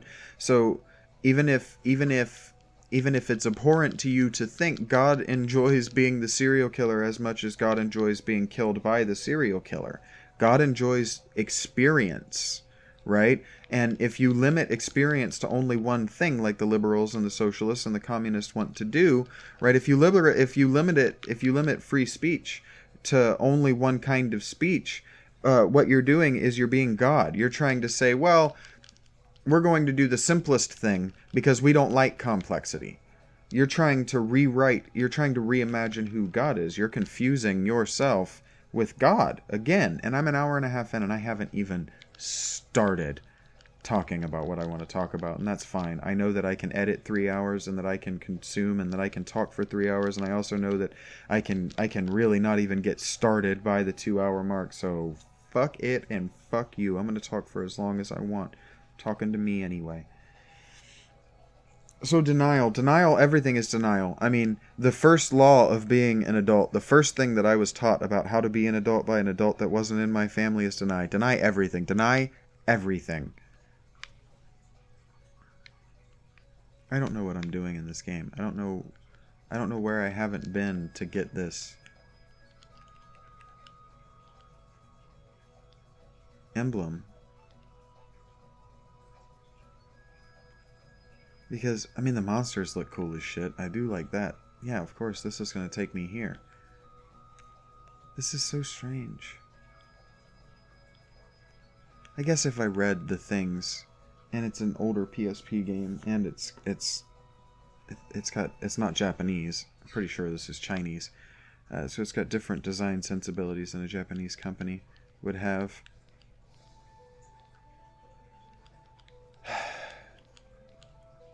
Okay, so I've briefly introduced denial. Not briefly at all, but I've introduced denial. I see what I needed to do. The notes that I took as far as what the article had to say about denial are, and what I tried to do was I wanted to take out keywords and maybe talk about those keywords. And they say about denial, the keyword that I wrote down is preferable reality. And there was a boyfriend of a girl that I was in love with and wanted to be my girlfriend, and she was never truly my girlfriend, who used to say frequently whenever he disagreed with me, I reject your reality and replace it with my own. And so denial is just that. It's choosing your preferable reality. And so denial is flat earthism, denial is liberalism, denial is feminism. It's the woke movement. It's denying reality as it is and deciding for yourself a reality that would be preferable, and then standing out in front of people as a demagogue and telling them that they should act accordingly. That's what denial is, okay? That's what everything is. Everything is denial. Denial is in everything, and everything is denial. Because I think that we are all grieving something, and I think that the grief process is what wakes most people up in the morning. I think that, like me, I think everyone is motivated by their grief, whatever they're grieving. And I think that we're all grieving something at all times. I think that we are all going through unprocessed grief, and I think that the reason it's unprocessed is because we don't recognize that it is in fact grief that we're refusing to process. And I say this because I in the last 2 years, I have been forced to confront grief in a way that I never had before, and in the last 5 years I've been forced to confront grief in a way that I never had before, and oh boy, am I noticing that everybody is projecting their sadness onto everyone else like they're not feeling it, and definitely projecting their bad behavior onto everyone else like they're not doing it, and that's denial. I'm a good person, it's everyone else who's a bad person. So when people react to me negatively, it can't be that I've done something bad. It has to be that they are fundamentally evil. Alright? That's how you are. That's how everyone is. I do it too. Legitimately, I do it too. Everyone's like that. I am significantly less bad than most people, I would say. 98% of people. I'm going to hold out hope that you exist as a good person. Or at least as a person who 51% of the time isn't projecting your horse shit onto the world and being an asshole about it. Because there's nothing wrong with projecting. What is tedious is not being willing to be wrong, not reserving the right to be wrong, so that when people go, hey man, you're projecting some bullshit onto me, for you to then go, oh, you know what, I've had a bad day, I am taking that out on you, my bad, so that the people around you can go, oh no, it's cool, do you want to talk about it? But what's wrong is that people don't go, hey man, you're being an asshole, you don't then go, oh yeah, my bad, it's this, and then they don't go, oh, do you want to talk about it? And the reason is because through trauma, through existing in this world, you have a CPTSD response to keep it to your fucking self. You just stay quiet and just be an asshole, and that's the fight response. And so communication becomes fighting. So if you've ever been around a black person, communication is fighting. Anything you say to a woman is a fight. It doesn't matter. It doesn't matter what you're trying to say. You're just fighting now because she doesn't know how to communicate, because she doesn't know how to think. And I mean, the same is true from the perspective, this is why I don't like men. I mean, I already told you that my default mode is to fawn over women and fight men. So I'll tell you right now, if you're a male coming at me, I'm going to assume that you're there because you want me to beat your ass. And if you're a woman coming at me, I'm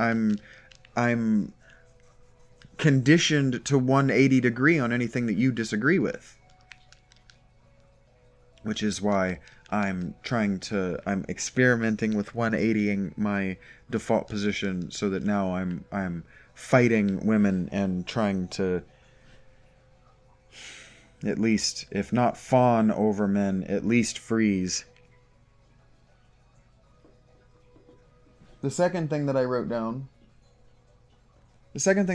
with denial is that the reason that we do denial, and of the 5 stages, the only stage that the journal offered the why we do it is denial, which makes me think that the literature in general, the meta-literature, doesn't offer a why we deny, right? Why we do denial. It makes me think that psychology isn't really interested yet in why, though not in why we do denial, but why we do grief or why we do anything.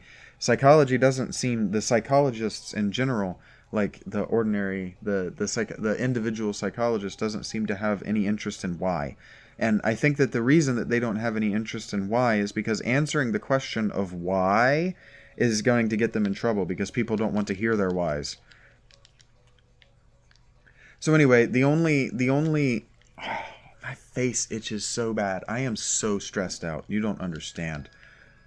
It is really annoying. I am having so many trauma responses right now. My face itches so bad. I break out in hives across my body when I get stressed because of the freezing. And I do the thing. I do the self-stim thing where I chew my lips until they bleed. That's part of why I have a sore on my tongue, is I was grinding the underside of my tongue against the inside of my teeth like a dumb idiot and didn't know I was doing it, and then I sawed my fucking tongue open.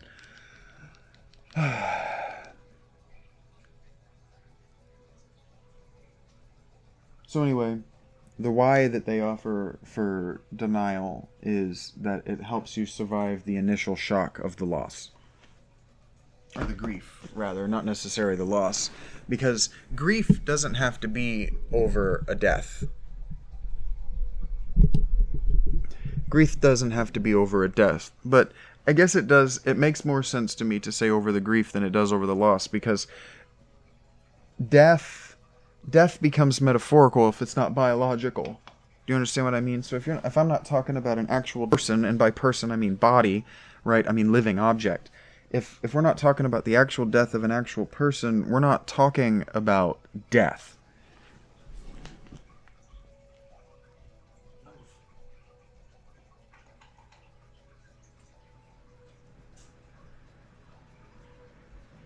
I had to get up and put on the fan.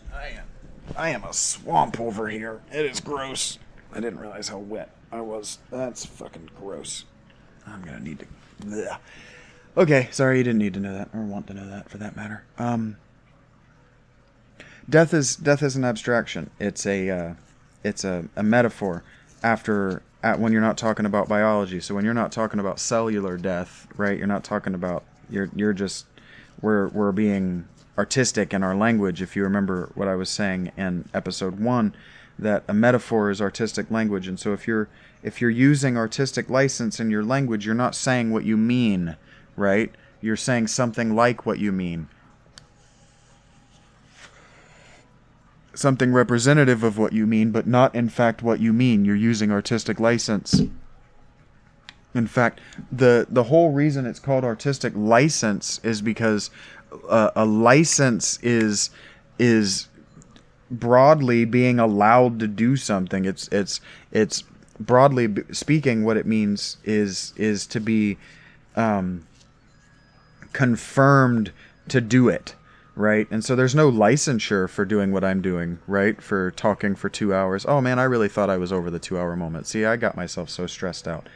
Man, so much stress happening to me right now. So many stress responses. Okay, so let's talk about why it would be that denial would help you survive the initial shock, and why they don't suggest in this article, and they don't talk about why we do the other things, and then we can maybe talk about like why those other things actually would also help you survive the initial shock. Maybe not acceptance, but I mean even acceptance helps you survive the initial shock. Okay, so I've never been in shock from an injury, but one of the ways, and I'm not a medical doctor, so correct me if I'm wrong about this, but I can only remember what I've been taught. And in grade school, I believe it was, I trip up on this age. It had to have been 5th grade. In 5th grade, I think I've said this before on the pod actually, is when in North Carolina we began our sexual education in school, and I didn't like that teacher. First of all, I didn't know her. We had 2 teachers, and we didn't go. She was the science teacher, and we didn't go into we were at the trailer class. Of course, I was in the trailer class, but there were 2 classes. They were both in trailers, and we only went to hers every so often. I don't remember going there every day to do math and science. If we did go over there every day to do math and science, I must have blocked her completely out of my memory because I didn't like her. It's not that I didn't like her a great deal. It's like it was that I felt a great deal of dislike for her.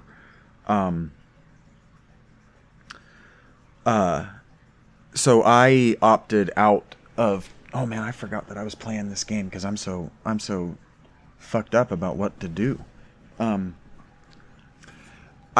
didn't like her class, so I didn't trust her. So I opted out of the sex ed, and so I actually preferred what the school had me do, which was I had to do free study from a list of options, and what I'm trying to say is that I have a little bit of first aid knowledge, because one of the things that I had to do was write an essay about first aid and make a first aid kit, which was a lot of fun for me, and I actually enjoyed that a lot, and I feel like I learned a lot. And one of the things that I studied during my free study was shock, going into shock after an injury, because I played football and I was a boy, and I did a lot of risky and dangerous things, and I wanted to know how to, deal with, like, if I ever broke an injury or whatever, and my understanding is that shock after an injury, for instance, that the state of shock is a denial so fundamental that the brain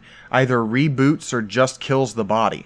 It just turns itself off. It's a denial so fundamental that the body turns off. It's a rejection even of life, of the living at all, which sounds like what shock is the highest you, the self, denying that it could survive. Which isn't funny, but I respond to trauma by laughing, because I grew up in a traumatic environment. So if that's true, if what shock is denial, because what they do is they, when you're going into shock, they explain to you very clearly what's happening and tell you that you need to calm down. The only way basically to deal with, like, having your arm cut off, right? I mean, look, I'm gonna get tired of giving you fucking not spoiler, but trigger warnings. Fuck you. Fuck you. You're weak. Man up. Batman up.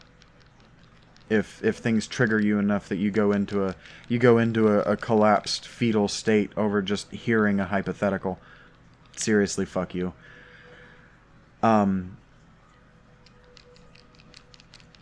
What they tell you what's happened where you are, be calm, just breathe. This has happened.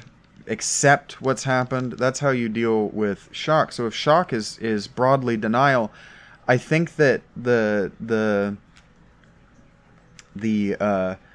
psychologists or the clinical psychologists saying that denial helps survive the initial shock of the loss, I think that is wrong. I think that I don't think it helps you survive. I think that it's just the response to loss is to deny that you've lost the thing. I mean, our brains, if you're an amputee, or even if you're not an amputee, if you're familiar even a little bit, oh wait, there was that wall that I could bust way back when. I don't remember where it was. But that's what they want me doing.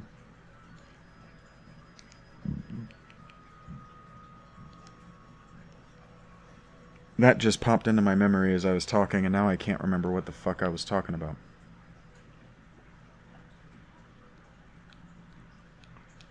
Oh, denying the loss. If you're familiar with amputee, with being an amputee, you are an amputee, you're familiar with amputees, you're familiar with the phantom limb syndrome. And the phantom limb syndrome is a denial that the limb is gone.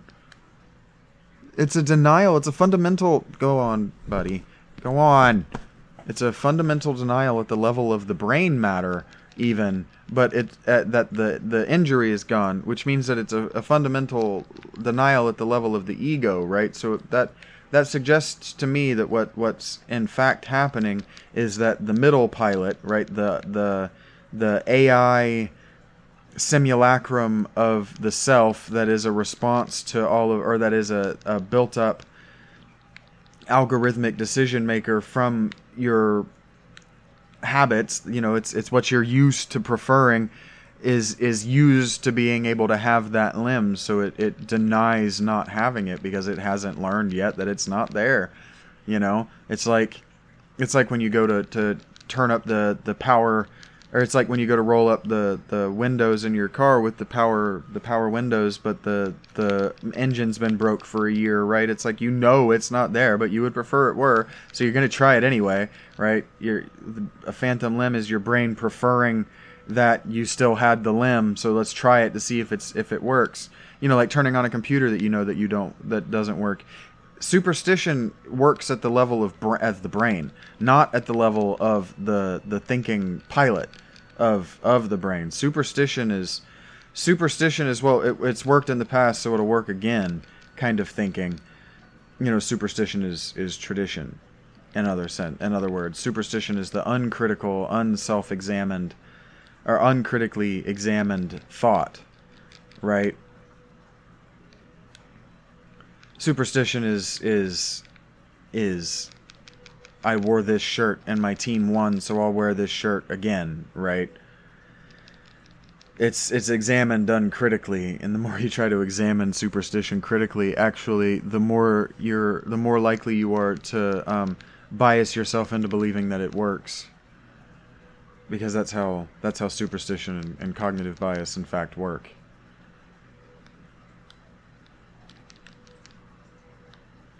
Which leads me to thinking about Oracle and what I should do with it. But I'm trying to wonder I'm trying to wonder about debunking whether denial actually helps you survive the shock. Denial might be the shock. I think that the literature is fundamentally wrong about that, actually, now that I've said it. I think that denial is the response. It's the default response, in fact, because without denial to a potential trauma, even a potential future trauma, you wouldn't be able to investigate whether that shape in the dark wasn't in fact something other than what the thing is, because you have to first deny that your hallucination is real to be critical about what it means. Yeah.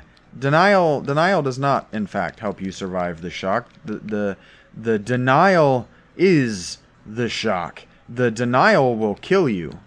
Denying the loss of a loved one, or denying that you're in grief, will kill you. That's what self-harm is. I mean, that's where taking your own end comes from. Is the realization that you've been in denial all this time. Denial is I don't know that it's the first stage. It's the default mode of being.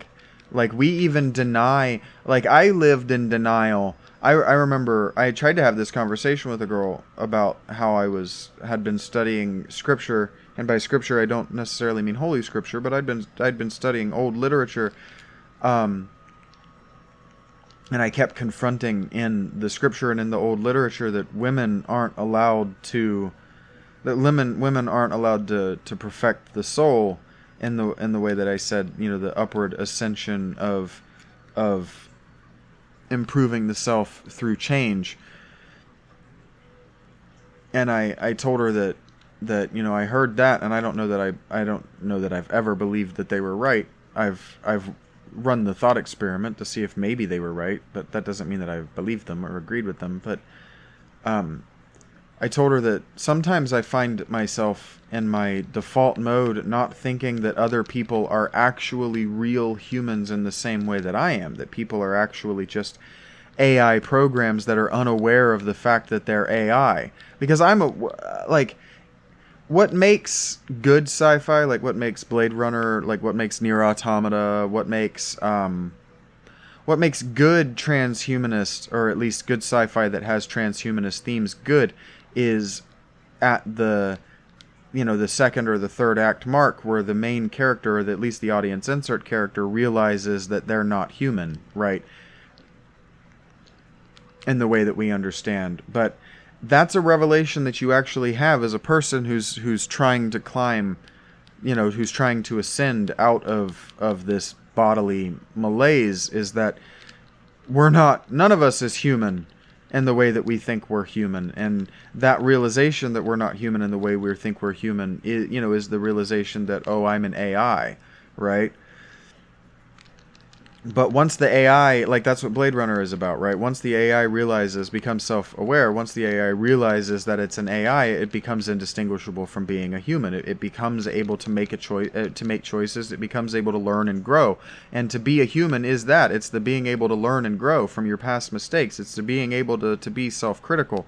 And so, like, when I say if you can't learn and grow, if you can't forget old things and learn new things, that's a denial, right?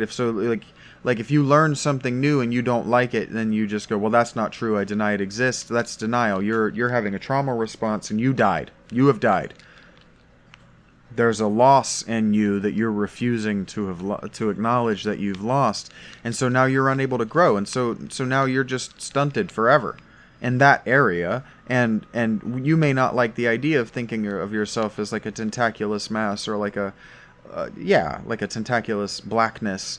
But in a lot of ways, your brain, the neurology, the microorganism of your brain is the mycelial structure of a mushroom. And the only way that you can grow and strengthen and fully develop your brain is to constantly be confronting with being wrong. Constantly confront being wrong, because the only way to make neural networks that make sense and that are able to jump to the right answer is to be wrong. But whatever. I think that that's all I have to say about denial. I don't think that denial is a stage of grief. I think that denial is the fundamental state of being human, is to deny that other people are like you. Denial is, yeah, that has to be right. That has to be right, because in order to be a self, in order to be an individual, in order to see yourself as different from other things, is the process of denying that you are those things. It's denying yourself. It's denying yourself as being those things. It's the act of differentiation, the act of differentiation, which is the act of being human, which is the act of being a self, which is where your anxiety comes from, is at the point of differentiation, because differentiation is the first step. Differentiation is the first step of growing out of childhood. Differentiating yourself from your peers, differentiating yourself from your family group, differentiating yourself from the other, right? So making the other is fundamental human. That's like the fundamental human. The first thing is differentiating the self from the other. That's the first thing that the brain learns how to do. So the first thing the brain does is learn to deny. I mean, and you have to just spend all of your time around no babies. You have to have been around no babies. The first thing that any toddler, and by toddler I mean human baby child, the first thing any human baby child learns to do as being a human baby child is say no. Baby children love to say no, no, no, no, no, no, mine, right? And to say what's mine, right? And to identify what's mine and what's not mine, and more specifically what's yours and what's not yours, what's yours and what's mine. That's a fundamental human characteristic. That's a fundamental human behavior, and that is denial. That's denial. It's the denial that others are the self, and that it's the denial that others own the self. So let's move on. That's what I had to say about denial. I had things to say about the stage of denial. There are not 5 stages of grief. There are 4 stages of grief. Denial is the default mode of human behavior.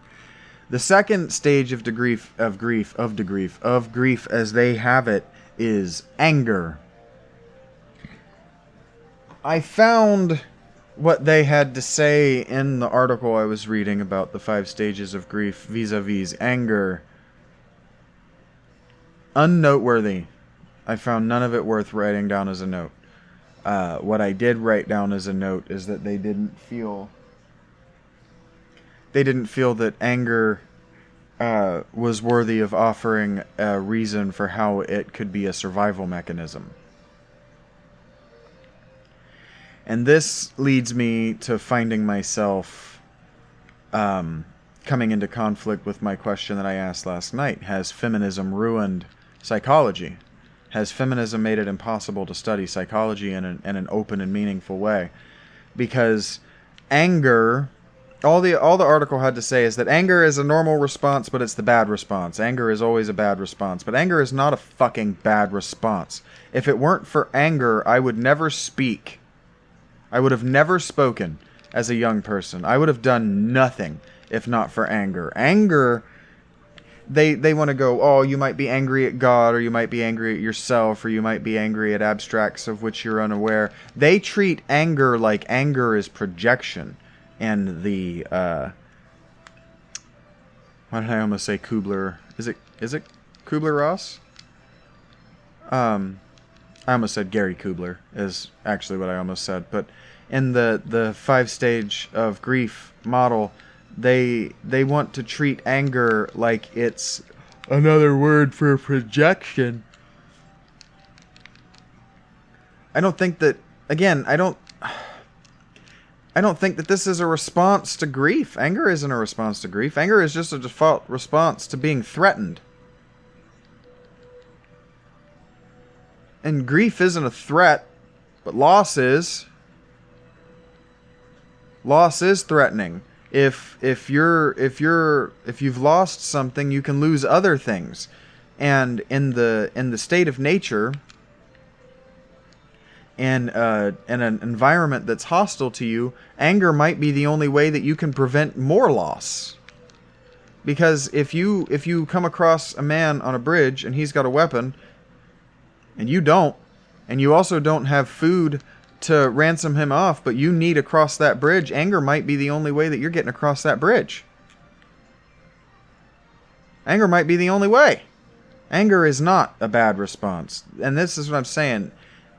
Psychology has gotten liberal. The humanist arts, so to speak, have gotten so liberal and so feminine that they're soft and weak, and they cringe away from actually looking at human behavior in an honest way, and that's unacceptable to me. And what did I come across? What did I say? That evil is whatever is unacceptable to us. So the psychological academic psychology and psychological or clinical psychology is evil. It is evil to me. And that's why I'm doing what I'm doing. I'm angry about how evil it is, and I'm vindicating myself for not getting my PhD and participating in the evil. Because what I would have been doing if I had got my PhD, and why Wright State University didn't chase after me, is every time they asked me to write an essay about the state of my education, it was extremely critical of my education, because I felt like my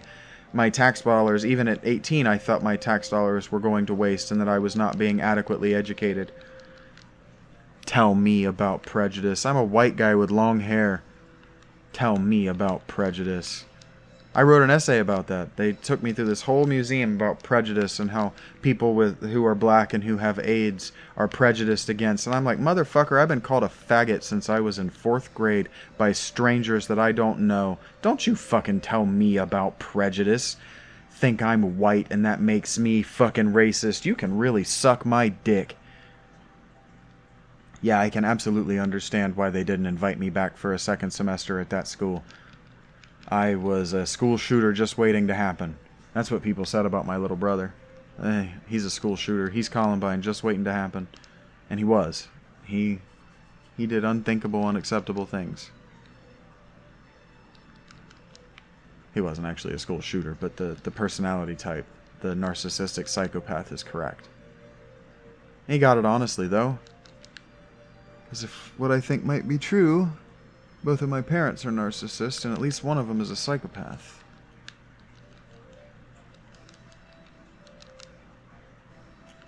Okay, so how do I do the...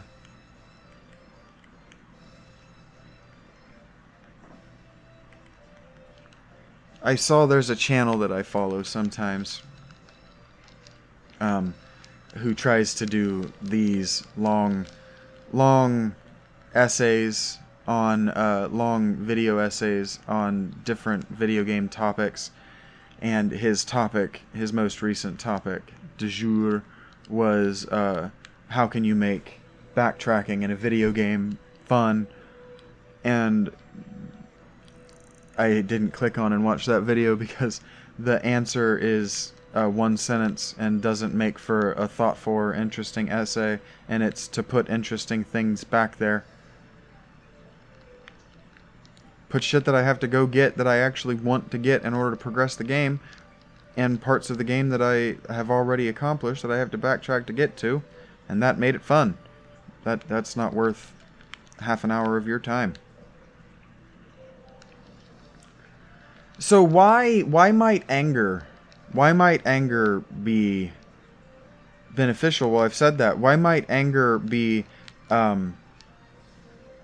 Why might anger help you survive the initial shock of loss? Well, if you've just lost let's say your innocence, let's say that you've lost your innocence, your childlike innocence, that this bridge is safe. Anger is the only thing that's going to keep you from losing your childlike innocence, that your life is also going to remain safe. Anger, like I said, anger might be the only thing that keeps you alive. Anger might be the only thing that staves off the freezing or the fawning. Being angry might be the only thing that allows you to fight or flight, right? So if you're in an actual hostile environment to you, whether it's metaphorical or actually going to do you damage. So like if you're in a hostile work environment, getting angry enough about the environment might be the only response necessary that you can have that'll get you to leave or to stand up for yourself. Anger might be the only response. Anger is not a dangerous human emotion, and feminism and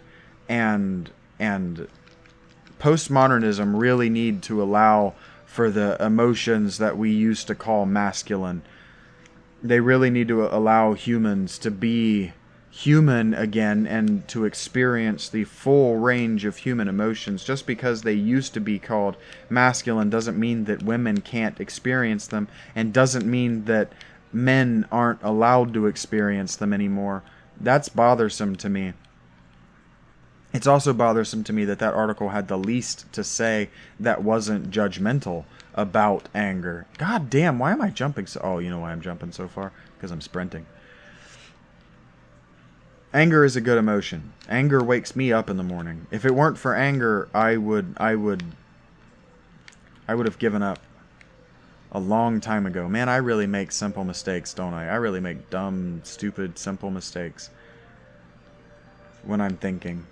Like, I described for you at the beginning of this podcast recording how my morning goes, and it requires angering myself through Twitter and Reddit to wake up in the morning, and that's a trauma response, because I woke up... I used to wake up getting punched by my mother very frequently.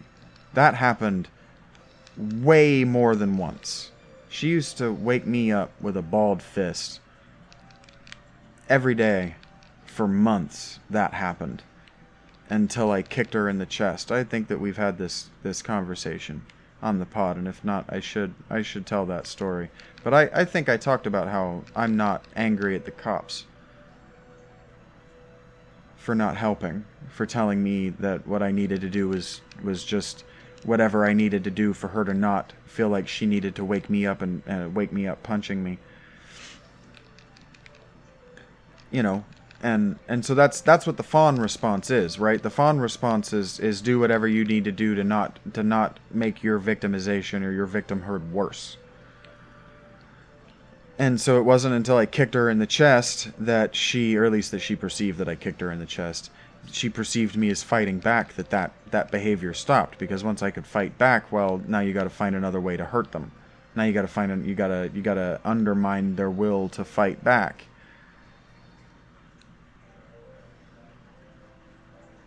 Anger is also cancer. I mean, I told you last night that I'm angry at God. But who am I really angry at? What am I really angry at? Am I angry at myself? Am I angry at my situation? Am I angry at my unwillingness to learn? I mean, let's be real. A lot of the unwillingness to learn that allows adults to get to adulthood without knowing simple shit is just anger. It's, you know, the malicious non-compliance that I talk so much is just anger. It's just projection.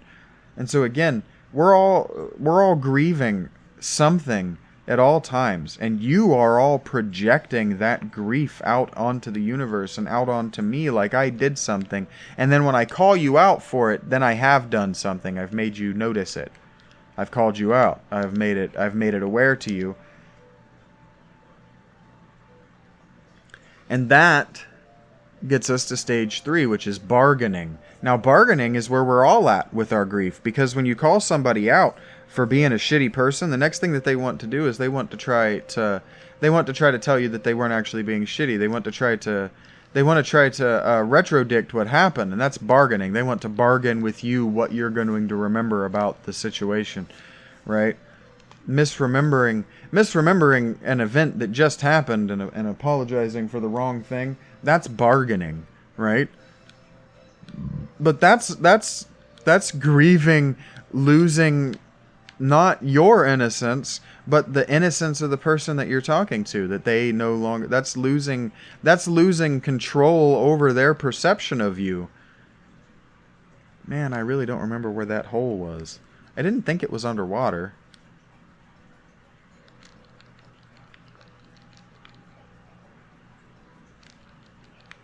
But I didn't think it was this early.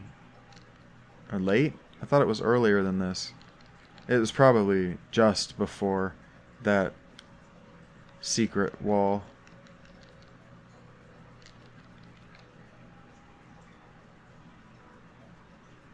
Man, I can really not remember where it was. Or even what the map looked like around it. Because I'm barely looking at the screen. I'm really looking inside my head. I'm really thinking at all the metaphors and the images that I'm conjuring in my mind as I'm thinking. Which probably seems obvious to you as you watch me play. Like, how have you not got this memorized yet? You've been playing this for hours. Ugh. So, bargaining, one of the notes that I wrote, is that they call bargaining false hope. Bargaining is giving yourself false hope. And so bargaining, in a lot of ways, is superstition as well.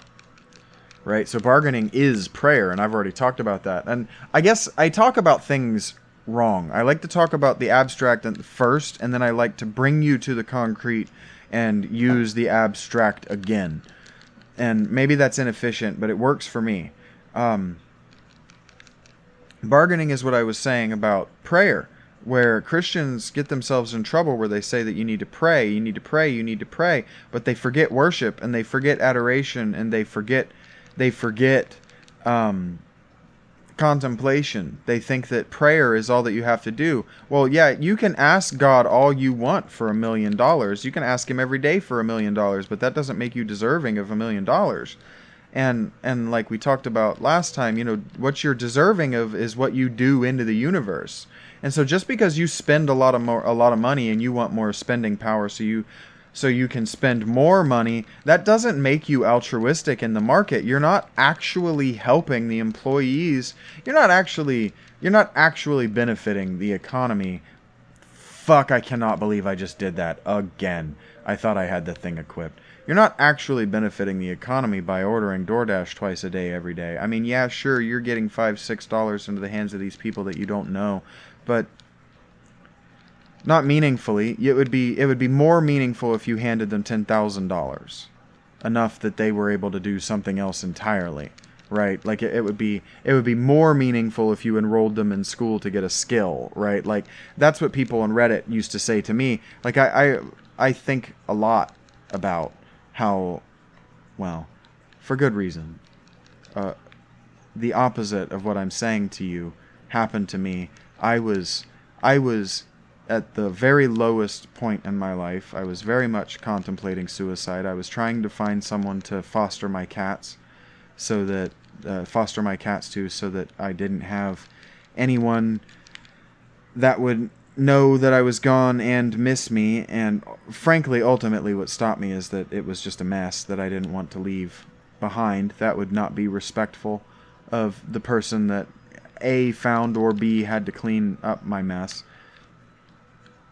But I was on Reddit during that time of my life, and I came across a post about poverty. I don't remember what it was, but it was bragging about $75,000 being easy, $75,000 a year being easy to make in America, or like that you're not a real person if you don't make 75 or something like that. And I just posted that I was in my mid-30s and I'd never made more than 15, or I'd never made more than 25. 21 was how much I made my last year at United Dairy Farmers as first assistant manager. 21, I didn't even make enough. I didn't even make enough to get to work. They wouldn't even pay me enough to get there. It's really remarkable. This isn't what we're talking about, but it is really remarkable that corporations want you to have a license and they want you to have a car, but they won't pay you enough money to actually pay off a car payment. Even just a basic shitty car payment, they won't give you enough to make a living wage and pay a car payment. You have to already be independently transportation. The other freedom.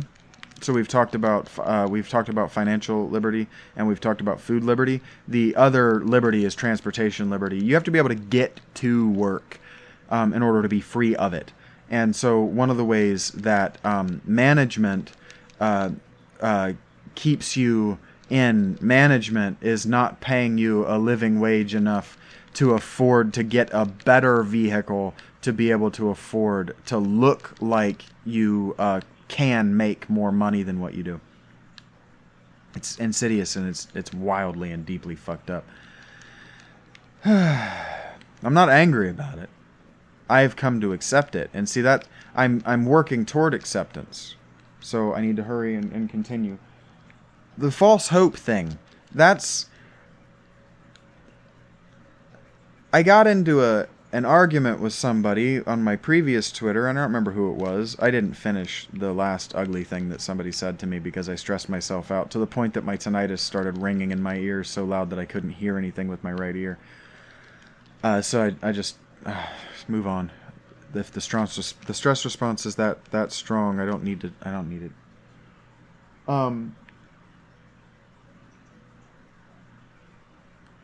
And I called something false hope, and this person called me an idiot and said that all hope is false hope. And I unequivocally disagreed with that, but I don't know that it's true. I just unequivocally disagreed with it. But hope isn't false. All hope isn't false hope. Like if you study, you can hope that you're going to get a good grade, and that's not false hope. But if you don't study and you pray to God that you're going to get a good grade, that is false hope. False hope is hope that's objectively as well as subjectively unlikely to come true. False hope is superstitious hope. But there are things which are, I mean, that's why Rogue One, and I know that I've referenced a lot of Star Wars lately, but that's what makes Rogue One so powerful, and that's what they tried to press that button twice with Episode 9, and the hope conquers all thing.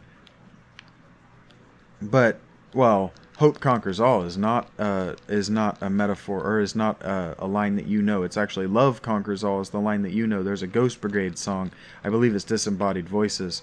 A fiery rain is keeping me awake is the first line of the song. Fiery rain is keeping me awake, killing another promise. With every drop killing another promise is how the song opens. And he says, hope will conquer all. Hope conquers all. And I like that, because hope will conquer all, because hope is more than good intention. Hope is having done the work and believing that even though it could not work out, it will work out. So it's like expect the worst but prepare for the best. That's what hope is. Hope is being prepared for the best but expecting that the worst is going to happen. That's what real hope is. False hope is not being prepared and hoping for the best.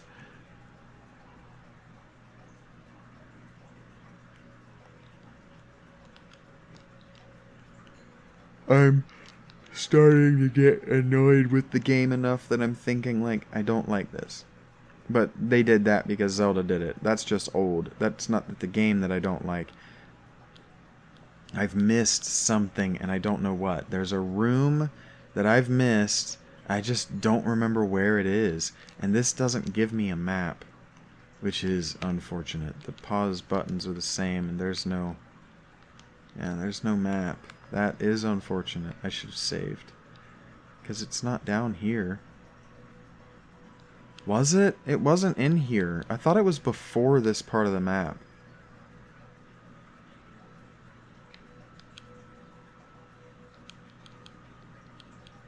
It was right here. Son of a bitch. I cannot believe I forgot that.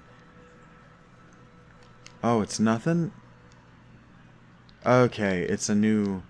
Man, I needed the experience, but that really took longer than I am proud to admit that it took. I should have figured that out a lot sooner. I couldn't remember where it was.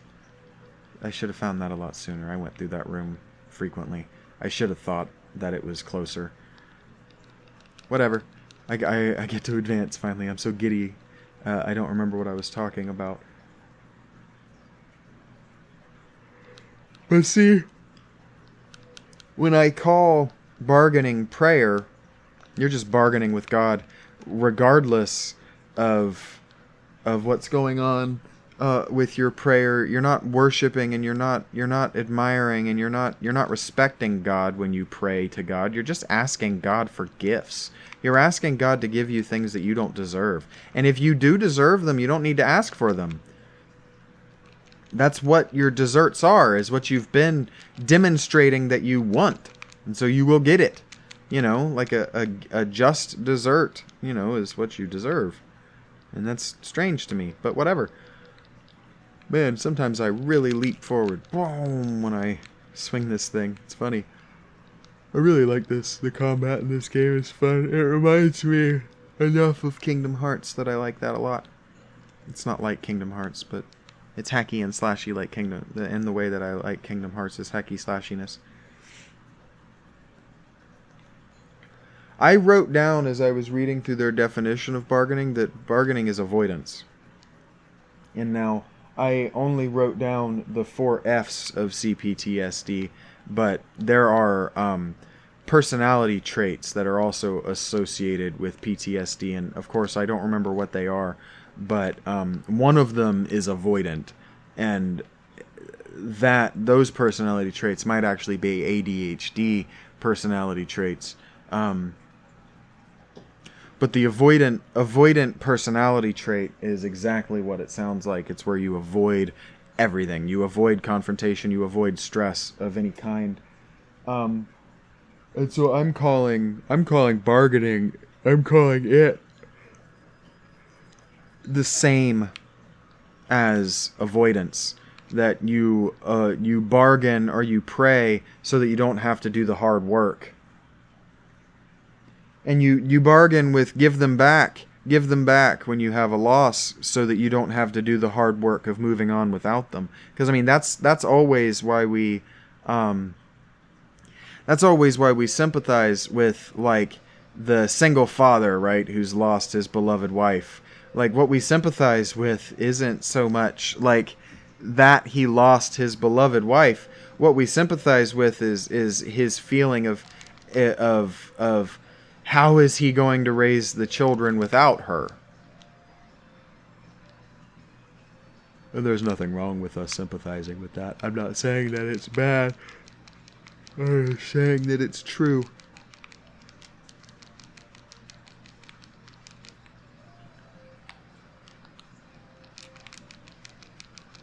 And so I think that I've said this enough times that I don't really need to say it again. It doesn't warrant being said again. But as I'm building it through, I don't think the 5 stages of grief are the 5 stages of grief. I think they're the default modes of human being.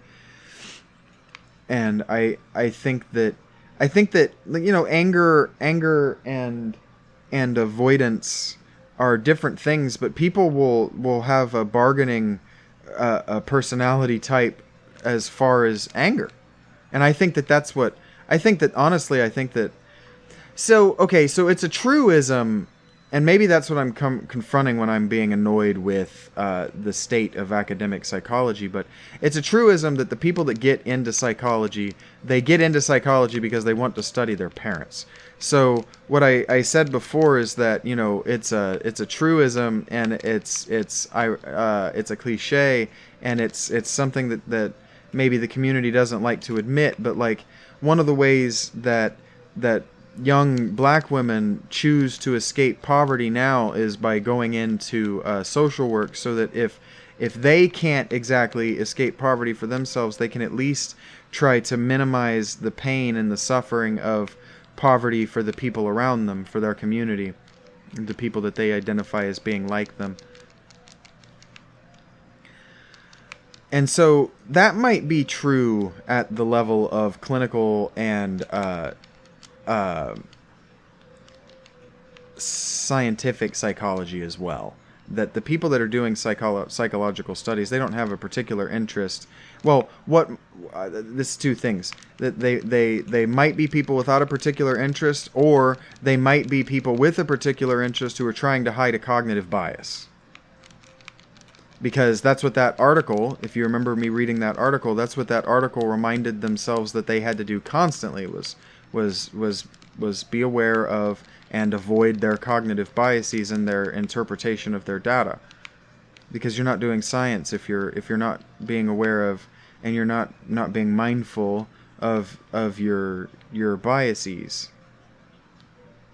And you're not thinking if you're not being self-critical. Like, if you're not being critical of what you've already thought and what you prefer to think, then it, like I used to say when I was a young person, that because it still is, but it used to be really popular to say, well, I prefer to think blank about myself. When you'd say, well, what do you think about yourself on this? Or how do you think you do on this? People will say, well, I prefer to think of myself as blank. And it's like, well, however you prefer to think of yourself, whatever you say you prefer to think of yourself, or however you prefer to think of yourself, whatever that is 100% opposite from the truth. That's whatever you are not. Right? And so that's what I say. When what you prefer to think of yourself is denying what you are, and bargaining with the people around you to believe, right? You're not heckling with them, you're haggling with them. You're saying, well, I prefer to believe this about myself. And if they don't counter it, they don't immediately argue with it and say, well, that's not true. Then you are bargaining with them. They're allowing it to be true. Right? You've just made an exchange of ideas, and now with them, at least, it's true that you're 100%, or you're 180 degree opposite from how you actually are. But they agreed to it unknowingly, but they agreed to it by letting you go away with saying how you prefer to think of yourself.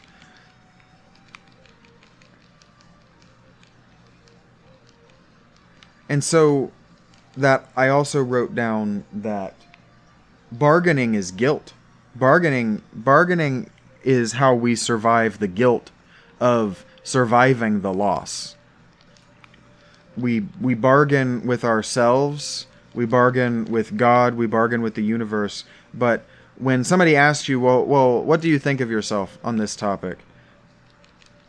And the reason that you respond with, well, I prefer to think about myself this way, is because you feel guilty that you think otherwise, right? And that you weren't prepared to be otherwise than what you are. That's why you lie. I mean, that's why we lie. We lie because we're guilty.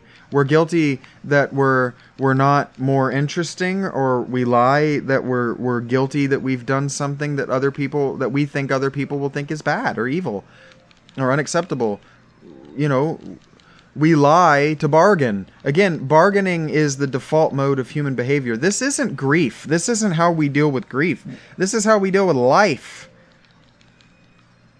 This is how these are our default mode network. This is the default thinking. This is how we think. This is how we communicate.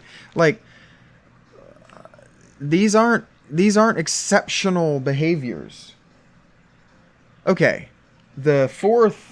Moving on. The fourth stage is depression. And now, depression is a stage of loss. But that's also wrong. Because, like, loss, grief, isn't a video game. You're not gonna, like the literature says, some people, they live perfectly healthy lives, go through therapy, and the therapist is like, why haven't you gone through the 5 stages of grief? You seem fine about this loss. And it's like, yeah, I'm fine about this loss. I'm okay with it.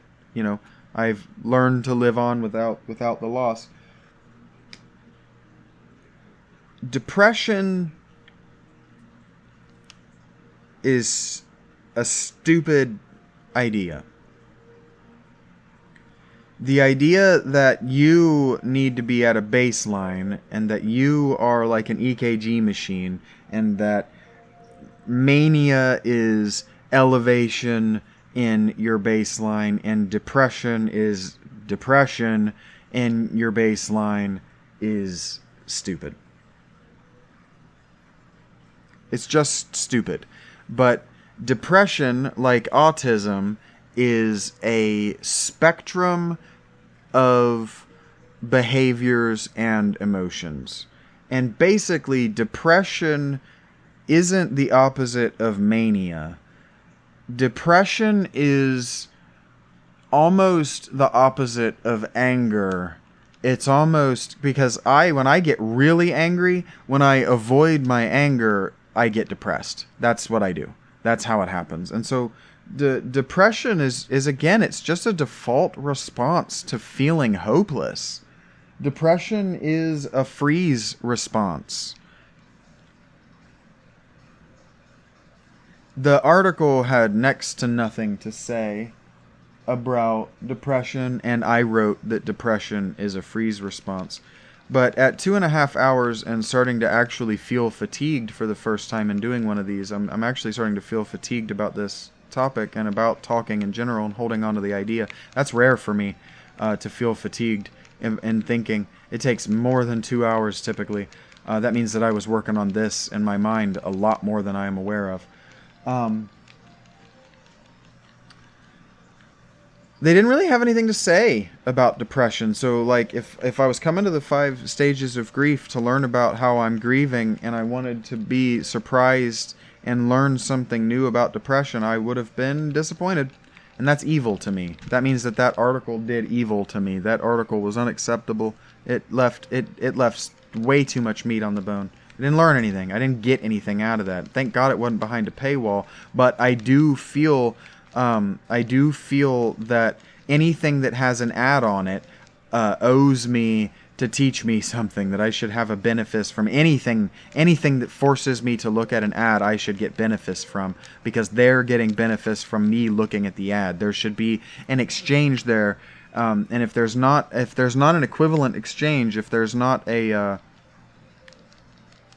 reciprocation there from them to me, they've just used me, and as a person who says never again to being manipulated by a narcissistic psychopath more often than he's actually committed to never again from a narcissistic psychopath, ads on anything that doesn't benefit me in some way, then I'm a silver linings kind of person. So if I can't find a silver lining to having read the thing that you made me look at an ad to read, you're evil. You are the fundamental evil that I would snipe, that I would eradicate with genocidal fervor. And I don't have to do violence to you or kill you, but what I mean is that I would critique your work so hard that you feel like either quitting or that you absolutely have to get so much better that you never put me through that again. And that's why I talk for 2.5 hours about my thoughts, because my thoughts, I do this to myself too, by the way. You know, my obsessive thoughts punish me to the same degree that I punish stupid people on Twitter. I've said before that I would never ask anyone to do anything that I can't do, and if I can think this way and I can notice these things, I believe that anyone else can do it better. So when I say that, like, I'm smarter than you, or like I'm a better writer, or than all these things, I only say that because if I don't start to say and I don't start to believe those things, I'm never going to get angry enough at myself for people doubting me that I'll never do the thing. I'll never get actually motivated if I don't make the claim and have people snicker at it. Because if I can make the claim and nobody sneers at it, then I don't have to follow through. And that's just as good as as making the claim silently in my mind and not following through.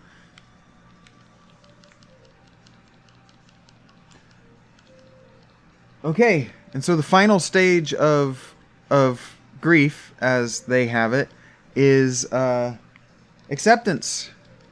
And what I should do now, because what I wrote in my notes is that they have very little to say in acceptance that I just fundamentally don't agree with, but they call acceptance the okay, I can move on with my life now stage, but like, that's not a stage of the video game. Like, if it's a video game, right, and there are stages that you have to go through, like the water stage and the fire stage and the air stage, right? None of these is stages to beat the game of grief. None of these is stages. Wow. I'm really annoyed. Yeah, the 5 stages of grief are horseshit. That's what you can take away from this. I should fucking just mic drop and be out. The 5 stages of grief are complete fucking horseshit. Psychology, academic psychology is fucking useless to you. It's fucking horseshit. Clinical psychology is snake oil, and academic psychology is fucking useless. It's just a fucking circle jerk, like every other academic profession. It's just a fucking circle jerk. You gotta be fucking kidding me. I'm so fucking pissed off. Really, academic psychology, give me the fucking honorary PhD. Just give me the honorary doctorate. I'm better at this than the actual people that you have and are that you have out in front of the world saying that they're the best people at it. This fucking disgusts me. I have to stop doing this now. I need to find a save point. I'm so fucking angry. I've made myself so fucking angry. So yeah, learning is grief. Learning is loss. Because learning is confronting the fact that you were wrong. Because whether you know it or not, your default mode is to assume that you know enough to survive. And so every time you learn something, every time you're surprised, what's happening is you're losing the innocence. You're losing the innocence that allowed you to have the assumption that you knew something. Like the I was this years old or I was this days old thing or that you see going around the internet, where people like get genuinely upset that they didn't know things like stupid shit, like how products have time-saving features on them, like how you can fold down the top of a McDonald's fries box to put the sauce on it, ketchup on it for your fries, right? Like that, people didn't know that it was designed to do that, or whatever. Like that's on you. And so they get sad, or they feel an emotion, one of these emotions, you know, because of the loss of innocence, the death of the ego that didn't know that. And that annoys me. That annoys me so much. I talked about it for 2.5 hours. So thanks for sticking with me. I managed to talk about the 5 stages of grief without getting lost and talking about too many other things. Learning is grief. What this should say, it should not be the 5 stages of grief. It should be the 5 stages of learning. And if we took it as the 5 stages of learning, teachers would have a much better relationship with their students, because they could understand why their students are reacting to what they're learning in the way they are. And if we thought of learning as trauma, we could understand why the people that we try to communicate with and persuade that we are valid people and that we have valid opinions react to us so violently. We would understand, oh, well, it's because they're retarded. They're unable to learn. That's why they're responding with violence. They're just a monkey on this topic. They might be a PhD. They might be a PhD. They might be a damn Nobel laureate. But if they respond with anger, it's because in that moment, they're just a mammal. And until you learn to overcome your mammalian, your human default mode network responses to every stimulus, you're just human and beautiful like I am. Thank you for listening. This has been Talking to Myself Gaming. I'm talking to myself. I'll talk to you again soon.